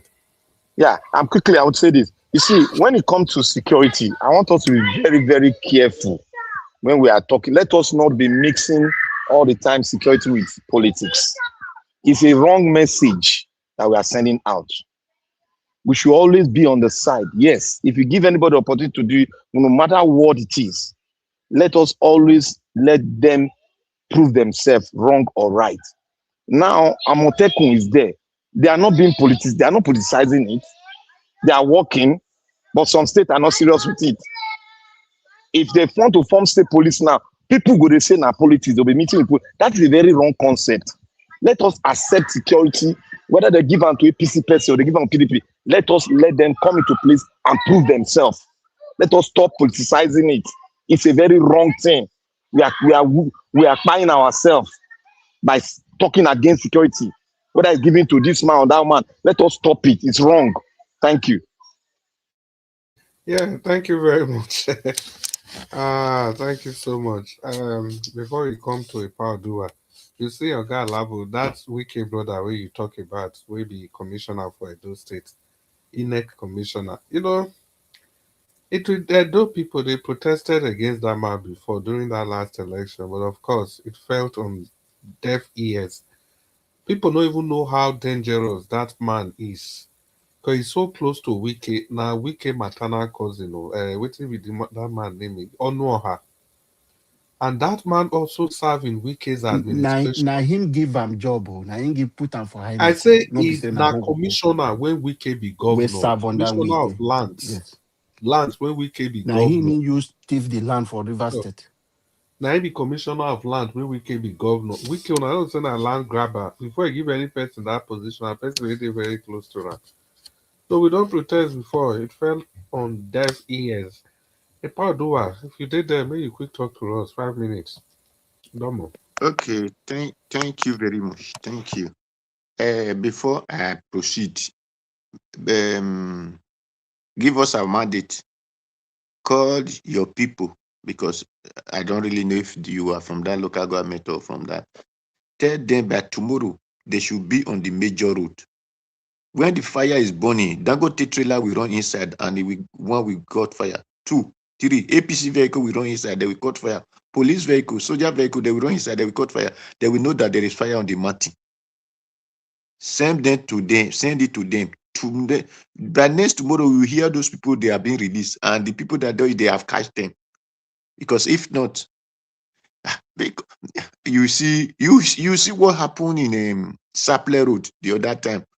Is it not one person in Edo? What do the people do? You don't play with it. That Mr. is, Odua. that is why they have been trying us, sir. Mr. Odua. They have when been, you finish sir. talking, just 1 second. When you finish talking, Yes. go and check the Oba of that land. Check his history. How he emerged as the Oba. We don't I just care, want you to check, sir. We don't how he care was whether the installed, Oba of who that time. connect him, how that man came in to be We the are Oba not of that place. When I say sir, they are compromised, sir, you don't know. There are things we sir, don't want to just say it all as it is not the Oba children they carry. Sir, it is not the Oba children they carry. If But the he Oba doesn't know control his the work, the people that there are... and the youth, people who want to protest. No, That is the problem. listen very well. Listen very well. That is why they said, Egwavon Oba Oyi. Edo, it is the people that make the Oba. Without the people, the Oba will not be there. So Oba was there to make sure that things is going well. Since it's not going well, the people will have to let him know, do it the way it's supposed to go. That is it, how it work. That is why you see, whenever anybody in social media, you will see in Nigeria what we tell you, we don't play with our tradition. Black Panther will be shouting, you will see, people will come out and say, we don't play with that our tradition. Because this is how it's supposed to go. So if they use a politics to put up bad there, it doesn't matter. What matters that the people doesn't play with their land. When Hausa person, when they delete one of a do person for Sapler Road, you know what happened to many Hausa? Even that person was taken to police station. Police, they said they release him. What do they say to that police? We want to see that person immediately. Tomorrow we are coming back. We want to see that person, or the police station will catch fire. That is just all. I'm telling you, if it happen if this, you see, they are be trying to tempt us in the Edo state, tempting us. They see what happened in Uromi. They are trying to tempt us. That's why they do kidnapping. They do this one. The reason that those people are doing kidnapping, that they are, it is because the people of the land are involved among those things. If not, Mr. Odua, sir, sorry that I always come sir, in, but I want you to reflect. You remember people who protest in Edo State? What did the governor do to them? These are how they perceive those protests. They will stop you by all means. They will bring names and tag it because they don't want you to do that. See, APC is So they know they stop, bros. They know they stop protests for Edo if Edo people come outside. If they won't come outside, they come outside. Nobody they stop them. Nobody they stop them. For Edo State, I don't know about any other state. Arrest those students for Uromi, the protest no Still end. come outside. Say may he release that. They still come outside. Tell her may he release them. Right. They come outside now. This will go snap Where picture you with have focused, when the SUG listen, president even sir. go snap picture with Lalabo, governor, they hail him. Alabo, listen very we well. get long time Listen very well. Round up. Okay. Alabo, we don't know just come out for protest because protest. No, we come out on a purpose. Just like this thing that they are doing it there now. You see, today they come, they will say they according to what I heard now, they write letter to a state. What do I? Is that those states not closer to them than that this thing? Why can't they write that letter to us and tell us that they are coming? Let them write the letter to us now. No, they don't do we do not that have one Muslim in now. our They land? don't say we're ready now. Do we not have Muslim in our land if it is religion? Really, those their so-called religion they are talking about. Do we not have Muslim? So let those things known. Let us not deceive ourselves. So anyway, that is for that. Same message to them. Tomorrow they should be on the street. Next tomorrow they'll be on the street. On 4 days, when the entire road is cutting hot, you will see those people will be released. That's for that. Then for the APC, people are saying they allocate. Yes, they allocate whatever they allocate. And that is why I hate all this OGO, whatever they call them. They will tell you they do this election, they get 11 million. The election that you know that was shamble, as you people call it, shambling. You don't call that election. You will call it they do what they call APC Krami Tinubu. They never got any million. Don't come out and say they got 34. Is that how you count a million of people? 1, 10, 100, 1, 10, 10,000, 20,000, 10 million? Is that how they get it? All those journalists. Even in Anambra, they say they get 340,000. I was shocked. The journalists should never put those things again. They should never always say that this thing was never election. That is what they're supposed to be saying. That is not election at all. Not to talk of they get 11 million. So that is what because Tinubu said he go as well planned. People should understand that. He said he go as well planned. Not that they did it. He said as well planned. So it was planned. So all the number, whatever they get, it was planned. So thank you. Thank you. Yeah, thank you very much. Ladies and gentlemen, see your number one station. Please, guys, remember we have a project that is running and we really need to bring it to a close so that we can get into a limitless source of energy. We have to rely on NEPA, whatever they call themselves now, or rely on fuel or generator. Please, we have a renewable source of energy that's almost perpetual. I know perpetual energy is a utopian tendency, but it's almost perpetual anyway. So, guys, please do what you can do. The account number was flashed on the screen, will also be flashed on the screen. Mr. Ninja Watch is there. Please help us flash it on the screen. It's a Zenith Bank, easy to do your transfer. And it has to be emphasized there again that no matter how small your contribution is, don't feel it is too small. If you are not comfortable, just send it as anonymous if that's what you prefer. So please do what you can do to get this thing wrapped up. And in that connection, I would like to thank our Dream Nation, Oga Alabo, because he has been up and doing with this project. Oga Chris. Yes, sir. Have you seen the expose by a terrorist group on how the government is sponsoring them? Many. There are so many of them. There is one that is out now, the current one. I think I sent it to Ninja Watch. So many, and that even the current one. That even reminds me, there is even another expose from Borno State. Blackman, thank you for saying that. So there's a new expose altogether as regards this repentant Boko Haram. Somebody from Borno State made a video how they pay them up to 3 million naira monthly, while their victims are. Yes. I sent it to Ninja Watch now. I spoke on it. I sent it. Yes, I sent it to Ninja Watch. Okay. So, well, people, it was exactly at this point in time 2 minutes past the 1 hour mark that Oga Naija gave us. What you say is sent from me? What is this one say sent from me again? I send you somebody sent me a video of because he watched our program. He sent me a video. So I now forward it and I send you the video. And I send a voice message because I was on the highway when it came in. So I immediately send it down to you and send a voice mail concerning it too. Oh, okay, maybe I missed it. Yeah, maybe you missed it. It was a confession by a terrorist member. So, okay, but our 1 hour don't finish now, B. Yeah. No, you never finish. You still get about 15 minutes or so. No, okay. You want ring my B. And that why be one plate for just to make it very clear because when Black Panther Naija watch that message, sorry, brother. That message, that message is very damaging to the present party. You need to be playing it too. Very, very damaging. If you hear it, you know what I'm saying. I don't just play message. I'll first check it if it's appropriate to play here. Yes, so that's why I spoke it on you. I said check it. Okay.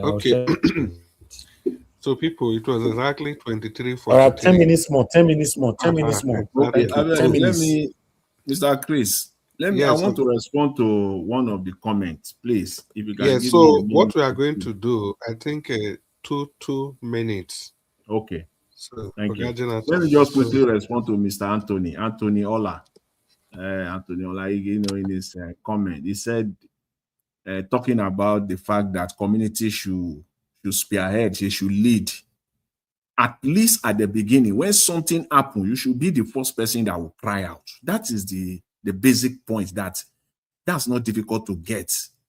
But in your comment now, you went tribal, and in my response to you, it will turn the conversation to a tribal conversation.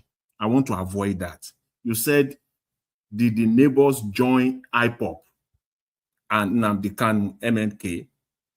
That's what we're referring to. In other words, when IPOP was, fighting or whatever, did the neighbors join too? The neighbors now, what we're referring to, I want to presume, is that other Nigerians, other communities. See, you are comparing apple and banana. What happened in Ogbomoso, it involves the lives of people.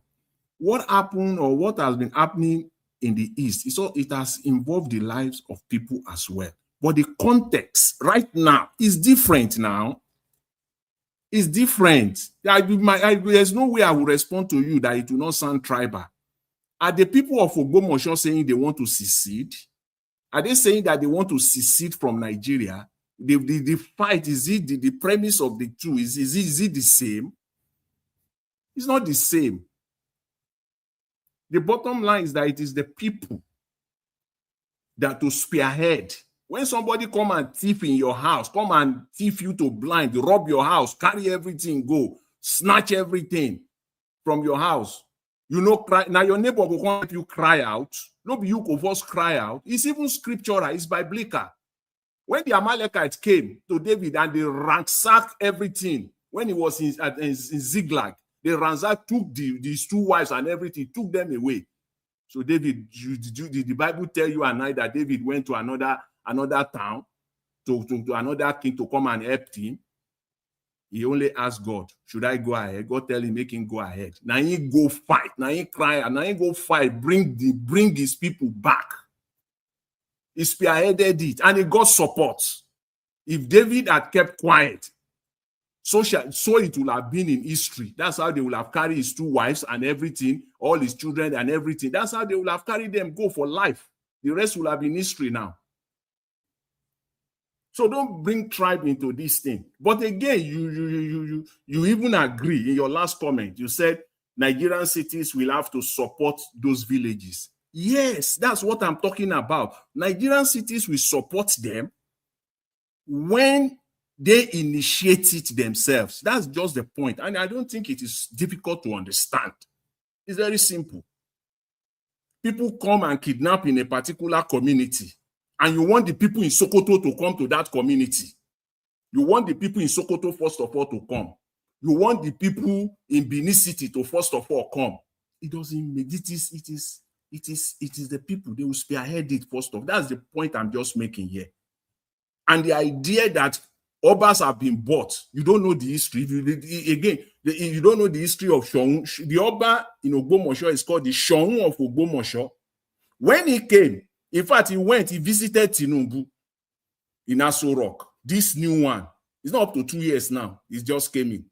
The last Shon Ogbomoso died about 2 years ago. This one just came in. And he went, the first visit, he went to Aso Rock to meet Tinubu. So we know that there is a connection there. But it doesn't stop the people. Is Tinubu stopping you and I now? Tinubu, let's use the word of Tinubu. He said, by all means necessary. The people of Ogbomoso, by all means necessary, they should have to come out and fight, regardless the Showun of Ogbomoso, the Oba that is there. When they buy the wife and all the families there, finish their children and their wives, finish them. Is it the Showun of Ogbomoso that will come and that will come out? Forget about that politics, that one. We know the politics that is going on between the traditional rulers and the crooked politicians like Tinubu. We know. But we're talking about the larger community, the people there. Every community is made up of people. It's not in isolation. There are people there. They can do it. They can fight for them. They have to come out. In fact, it is the Oba that will now be calling for calm.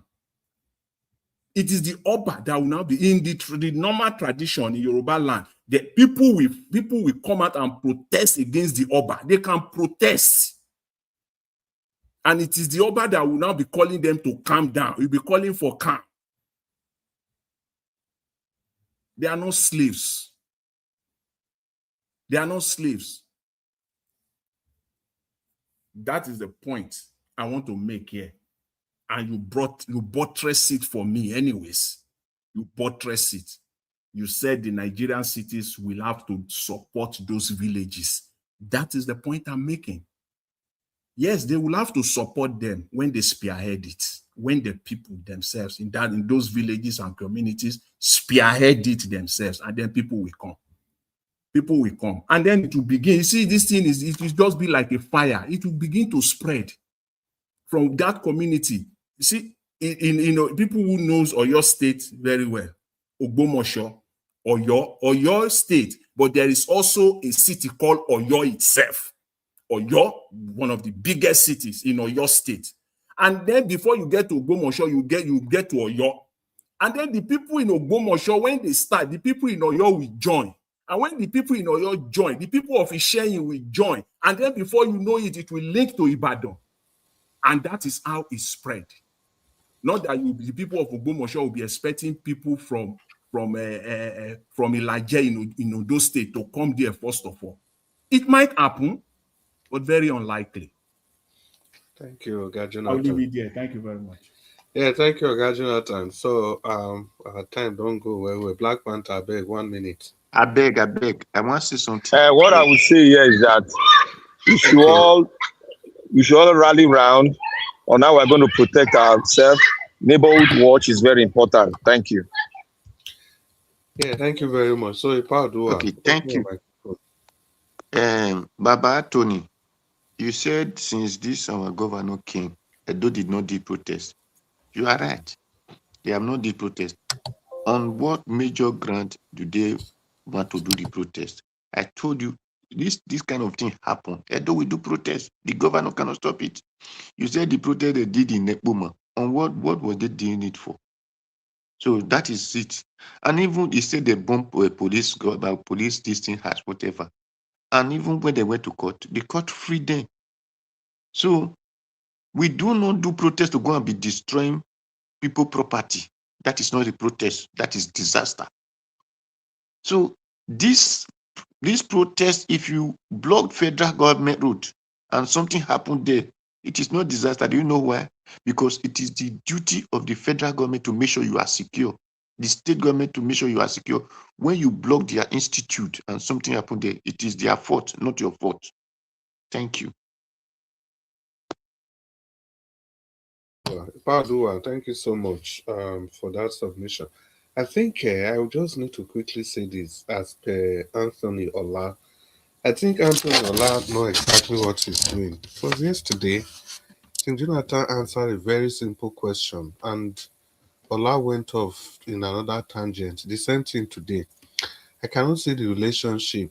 I'm just saying, I cannot see the relationship between buying somebody and people pushing for a cessation from the country. There's no correlation. So I don't know why I threw that example into the mix like that. So, some comments are not best replied to. I believe Oga Anthony Ola know exactly what he's doing. So we come to Alabo. Oga Alabo, you did it? Yes, my brother. Yeah, I mean you round up. I do. Oh, thank you. I just want to encourage us because this first sitting we are doing is not going to help us come 2027. Like I said, a lot of things that would have made things to go right in the country, they have soiled their hands, they have been compromised. And everything under President Tinubu is politicized. And that was calm down. Odion, we don't come. Oh. Naija was calm down, please. Yeah, so round up quickly, 30 minutes, 30 seconds. Okay, now do well. Don't cut me off. I have very important thing I'm saying, please. Quickly, Don't worry. quickly. Take your coffee. Just take your coffee. There's nothing like coffee, my friend. I don't please. You just Alabo, win your this thing. We are still celebrating. Alabo, we no get power now. Let our solar come into place first. You know, if you try nonsense again now. Wait. Okay, Alabo, quickly. Allow me to round up my bed. That time we'll do after him. You go turn to PDP. Black Panther, wait, okay, Alabo, quickly. Okay. Like I was saying, that is the only way we can do to put things right. Where did I even stop? Oh, you people came. I was saying something very important. Okay, no worry. Continue tomorrow. Thank you. Naija Watch, I don't like this thing you're doing. Let me just round up. Alabo, you will continue tomorrow, I beg. Mr. Naija Watch. Go and sleep, my friend. Naija Watch have an appointment. Don't worry. Our solar will soon come in. Black Panther. Naija Watch, I beg, 30 seconds. See, people with the comment section, I beg, I'll use 30 seconds just to acknowledge the much I can see. I can see who did the Ketomo say Jerry, Peggy Modi, Johnson Emmanuel, our Dream Nation. Okay, now our Dream Nation. Who did that again? Toby, Chuku, Sochuku, Dishu. These names they difficult to pronounce. So Madam Divine Cross, Sky Eagle Media. The reason I they call these names, say some people they listen, they are not looking at the comment section. So it's good we still acknowledge these people so that who they listen could still hear their name. Anthony Ola, Abuazi, of course, Divine Cross, who did it again? Emmy, U5J. So many of you, Dr. Happy Life, Michael Alaba, Michael Abba, no worries. Tomorrow we'll greet to now well. All of you, thank you so much for making a date with us today, and we hope you'll be with us tomorrow. Pius Monye, I see you. So, on a good night, make a hand over to Oga Naija Watch. Mr. Naija Watch. Oh, yeah. Okay. Domosa. Now do well. Thank you very much. I appreciate every one of you. It's not easy doing this every day with my wonderful panelists, to be honest. It has become a pathway of dedication. I want to appreciate every one of you, our listeners, our panelists, our commenters, our callers. Even though you are not supporting us, you are supporting the satanic government, but at least you are still here listening to us every day. I know somehow, someday, God will touch your heart. Our submission here, our expression will touch you to say, okay, these guys are for humanity. They are not here selfishly. We are not living in a country where majority are not taking advantage of the loopholes right now, where majority are now doing everything possible to quickly embrace this whole journey just because of what they want to gain. Don't be surprised. You will see more of them from next month, 2 months, or 3 months, 4, 5 months from now, before the election, 16th of January. You're going to see more people. In fact, you even see some people that will come out opening a YouTube account by saying Peter Obi family, Peter Obi first son, Peter Obi must win, Peter Obi president, Peter Obi again, Peter Obi that. You see many YouTube channels like that. Remember last time, 2022-23 presidential election, a lot of YouTube channels were, they were out at that time. Obedient Family TV, Obedient that, Obedient Peter Obi for Nigeria. Many channels came out that time.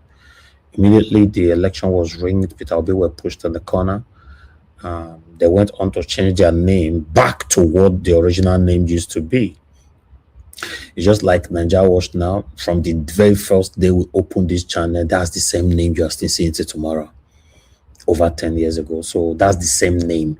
There's nothing like it used to be this name, we'll not change it to Nigeria Watch and all that. No. So it's the same name. So what I'm trying to say here is that I will continue to appreciate my people that are organically, genuinely speaking truth to power, calling for a better Nigeria, from their hearts.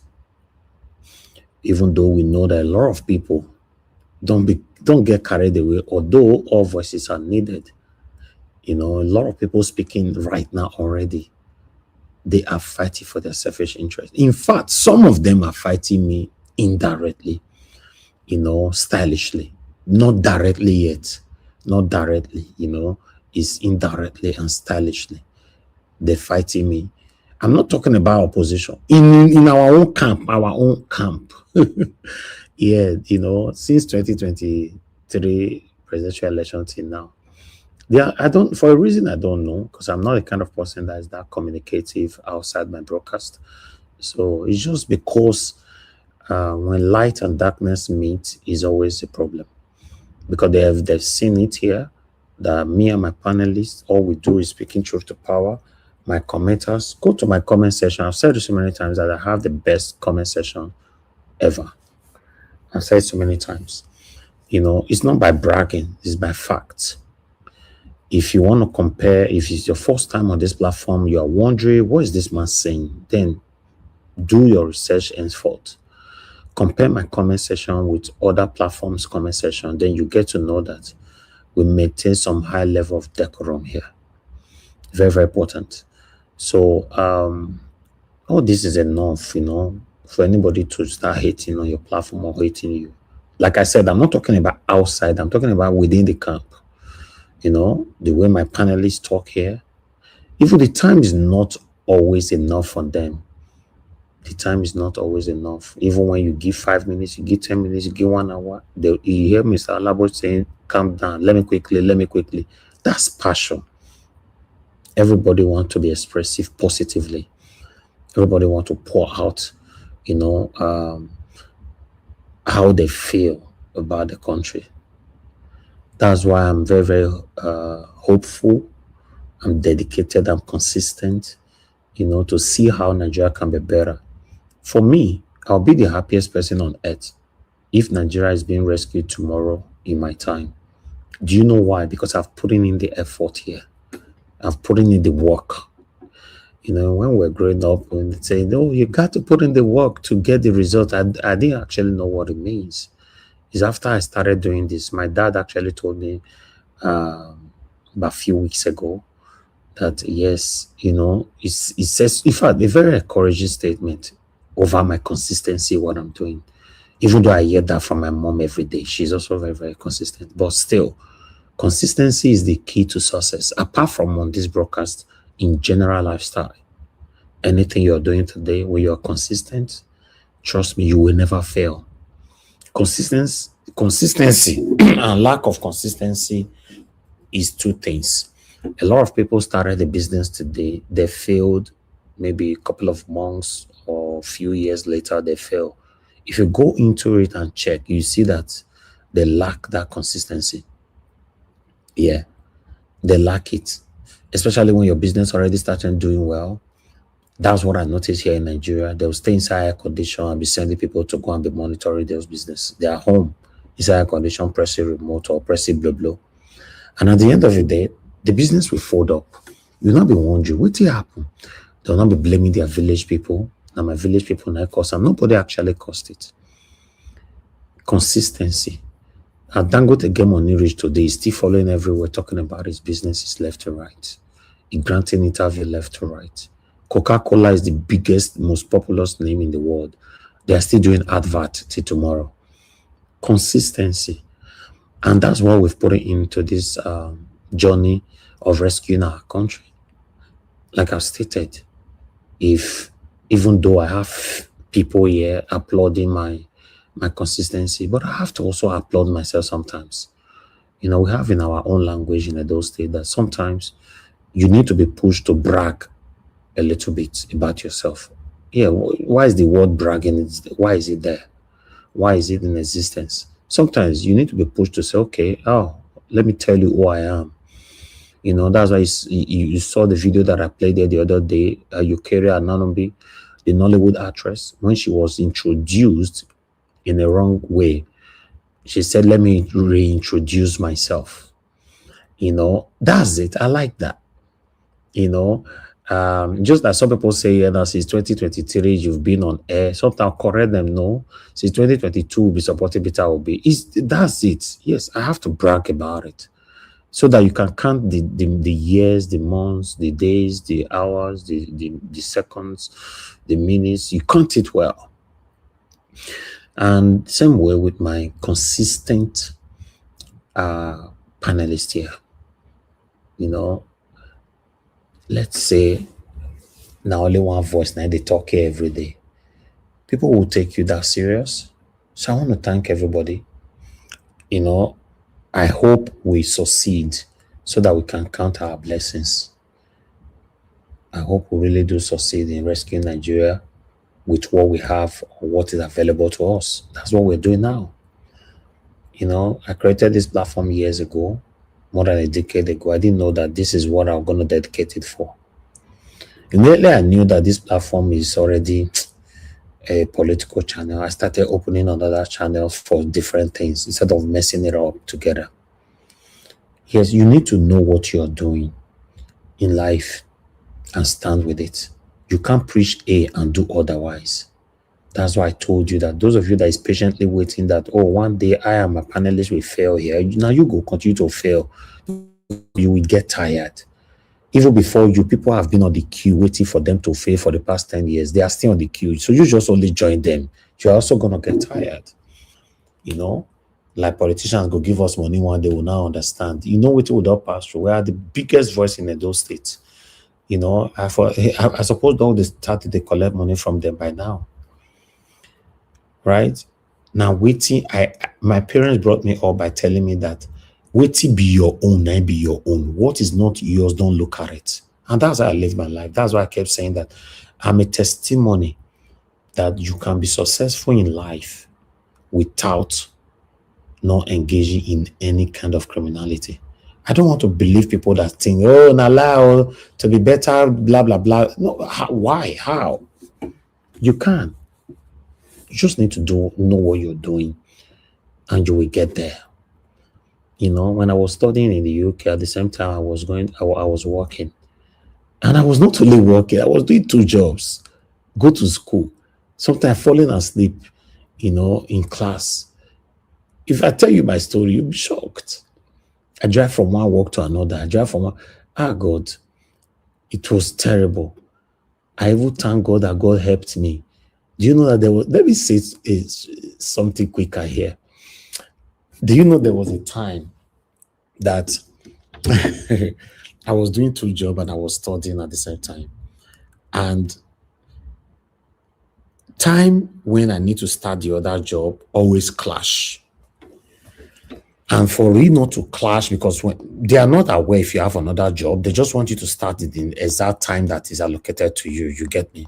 So because of that, I have to do everything to make sure that I meet up with the next job, you know. And that time I was driving the way I did drive. If not God that have been by my side and prayers that is following me, maybe that time my enemy for don't go. Do you know the way I was driving to meet up with the other time? Sometimes I'll finish work, I'll do night shift, I'll finish around 7, and I'm resuming from with the other job at 7:30. And to drive to that place is 40 minutes. So for me to meet up at all, I need to drive excessively. You know what that means? That was a big, big risk. My family were complaining, well-wishers, everybody were complaining. Even me myself, when I go reach the second job sometimes, I don't know whether some of them, because most drivers there on the panel now, where your engine will come, they make they make different kind of ta. You don't park for the next 30 minutes, you go close to your car. And I just bought one car that time, CLS, Mercedes-Benz CLS. That car, it is speed, not be small. I was taking risk.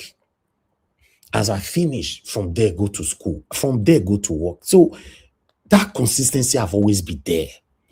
We have always worked. Like I've told you guys, by God's grace, I was born with a silver spoon. I never ever believed on that. Do you know what that means? I never ever like, okay, Papa get money, Mama get money, make I just fold my arms to see how life would be. No, I wanted to make my own money. So whatever you guys are seeing from me today is organic. This is how I work. Guess what? As I'm finishing this broadcast now, not be say I dey jump enter bed. I want to get engaged again. So I'm advising everybody that you can be successful in life. You don't need to be the richest person in your community. You don't need to be the richest person in your village, before you know that you're successful. Then you can be successful by just at least, doing the right thing and be consistent with it. That is it. So that's all I wanted to say. You all have been so encouraging here, the way you encourage me to do what I'm doing here today. Whenever those of you that come into the panel, the first thing that you do is always, Naija Wars, thank you very much for all that you do. Thank you for this, thank you for that. It's not easy. Without somebody did not encourage you with these things, you know how they be. So I would like to appreciate my commenters, my callers, my panelists, even me myself. I would like to say this. I've said this so many times, which I would like to re-echo again. I cannot count my blessings without not mentioning you all out, including those people that are with all verse coming from my platform. Whether you like it or not, you are still part of my success. Yes, one or two things happens, you were removed from the platform and all that, blah, blah, blah. Yeah, but still, we are still family. That's it. We are family. You are part of the success. You encouraged me. There was a time you prayed for me, even go reach Pansat safe. Oga Pansat will ban out today for this platform and all that. Do you know how many times Pansat, when he was here, when he prayed for me? So are you telling me that I should just forget these things easily like that? I'm not that kind of person. So it's a collective effort. That, yes, it's a long journey to get to where we are today. I will give more speech if finally God does say, yes, that country. And I see the celebration we're going to see for us now, this day. It's still going on till tomorrow. That one will be the smallest ever. The smallest ever. If Nigeria is liberated. If Nigeria is liberated, that will be the smallest ever. So I really do pray, may God answer our prayer, to have that better Nigeria someday. Especially this 2027 way the console. If God answer our prayer, say yes, we will get them. Yeah, that's it. I'd like to show some old pictures for here quickly for you to see. God forbid, can't wait for destroy my life. Now be this for screen with the see. So that's me. That was when I was studying, going to work, doing everything. That was that car there. Extremely fast, and that car almost destroyed me that time. See, almost destroyed me. This is years ago, So because it is speed, I have to meet up with my other work. I was speeding. Wife go complain, children go complain, mama go complain, everybody go complain, But today, I thank God for everything that we are also liberated. Thank you very much, my people. I appreciate you all, every one of you listening to us. We're not the verse for anybody here. We're not to keep anybody for mind for here. For the verse, we all verse more, we move on. That's what we do. Just do the right thing.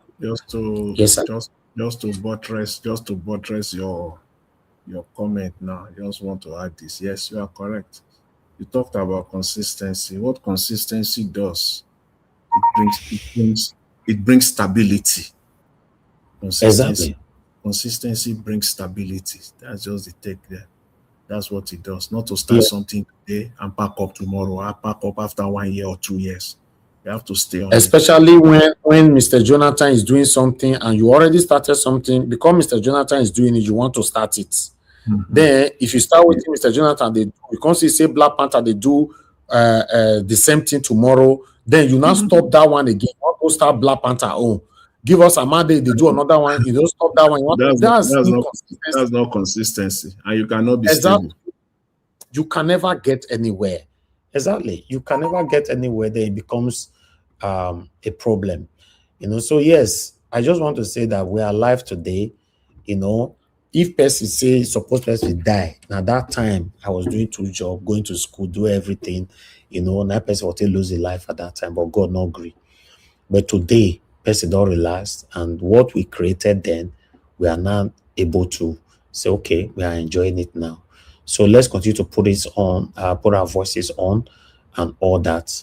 Yes, I was screenshotting my pictures, my old pictures. That is me there as well. You see me for there. This car almost killed me that time. I don't get accident too, but me myself, I know what I was driving with this car that year, that I would have died. Let's be honest, I would have died. But God helped me say, no, it not happen. Because I was doing 3 things at the same time. And you can as well do the same thing if you are listening to me today. And start something, or if you're already doing something, focus on it. Some people, most people this time now, start something, they just want to start earning money from it immediately. They don't have the strength to do anything, and that's it. It doesn't work like that. I appreciate every one of you. Hopefully we'll have that better Nigeria in our time, and that's it. And for those of you that are still supporting APC, I don't know why you are doing that. Normally we're supposed to support party that is giving us good governance. I don't know how you justify this by saying Tinubu is giving us good governance, or APC as a whole. Satanic Buhari failed throughout his 8 years, and he handed over to Tinubu. Tinubu is failing already. So I don't know why you still need the same APC if you yourself you're not saying. Yes, sir. I think we have reached a junction now whereby people should not come and tell us, oh, I have a right to choose who I want to choose. You have a right to choose evil over good. That's the question we'll be asking them. Good over evil. We don't even give that. No, we don't pass that level now, my brother. We don't pass that level. Nobody will come and tell us, we'll go APC, Tinubu, this, that. No, we'll call they say everybody is entitled to their opinion. Your opinion doesn't matter here anymore.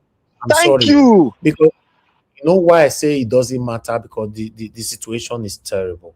So if your opinion is like a reversed psychology, then we'll stop it. As you're the deliverer, will stop you, say, no, you're in the wrong platform. Go talk for the other side. This is not about expression of opinionism. Is about a focus to one direction, how Nigeria can be rescued. You cannot continue to be singing the same name of the people that have destroyed the country for us, telling us that we need to embrace or respect opinion. Your opinion is satanic, deceitful, and hypocritical, and we need to stop it. Thank you very much, my people. Thank you, Mr. Jonathan, Black Panther, Oga Chris, our Dream Nation, Mr. Oduwa, for coming to the platform today. I appreciate you all. We'll continue again for where we stop later on the comment section. Thank you very much, my lovely mother. Thank you very much, mommy, for all that you do. I appreciate you always. Thank you very much, Abu Azim, my brother. I appreciate you. Thanks for all that you do. Dr. Happy Life. Thank you very much. Thank you, Mother Peggy Modi, and thanks for the super chat earlier on. I really do appreciate you. Thank you, Mother Eugenia, Mother Stella Masewedo, Mr. Johnson, Emmanuel, Oga Michael, and Emmanuel. I appreciate you all.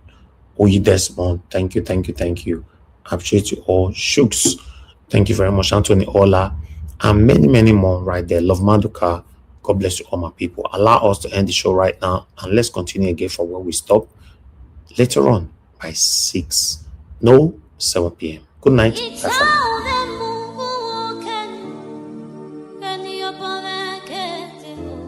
That's right.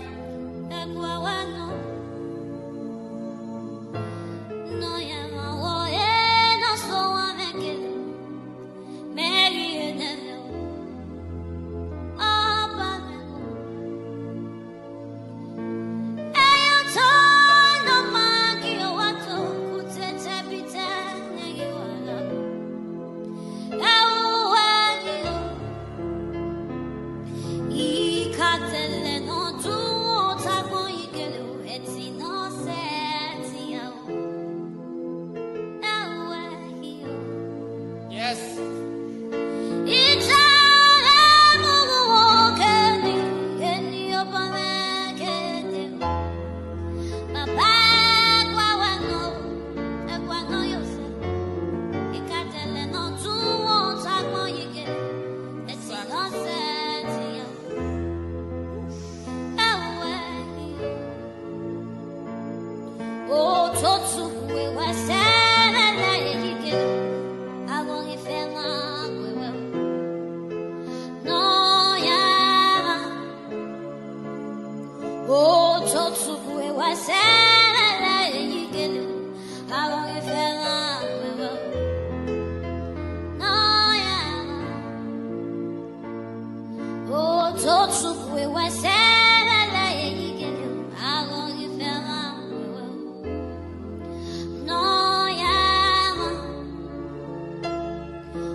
Osa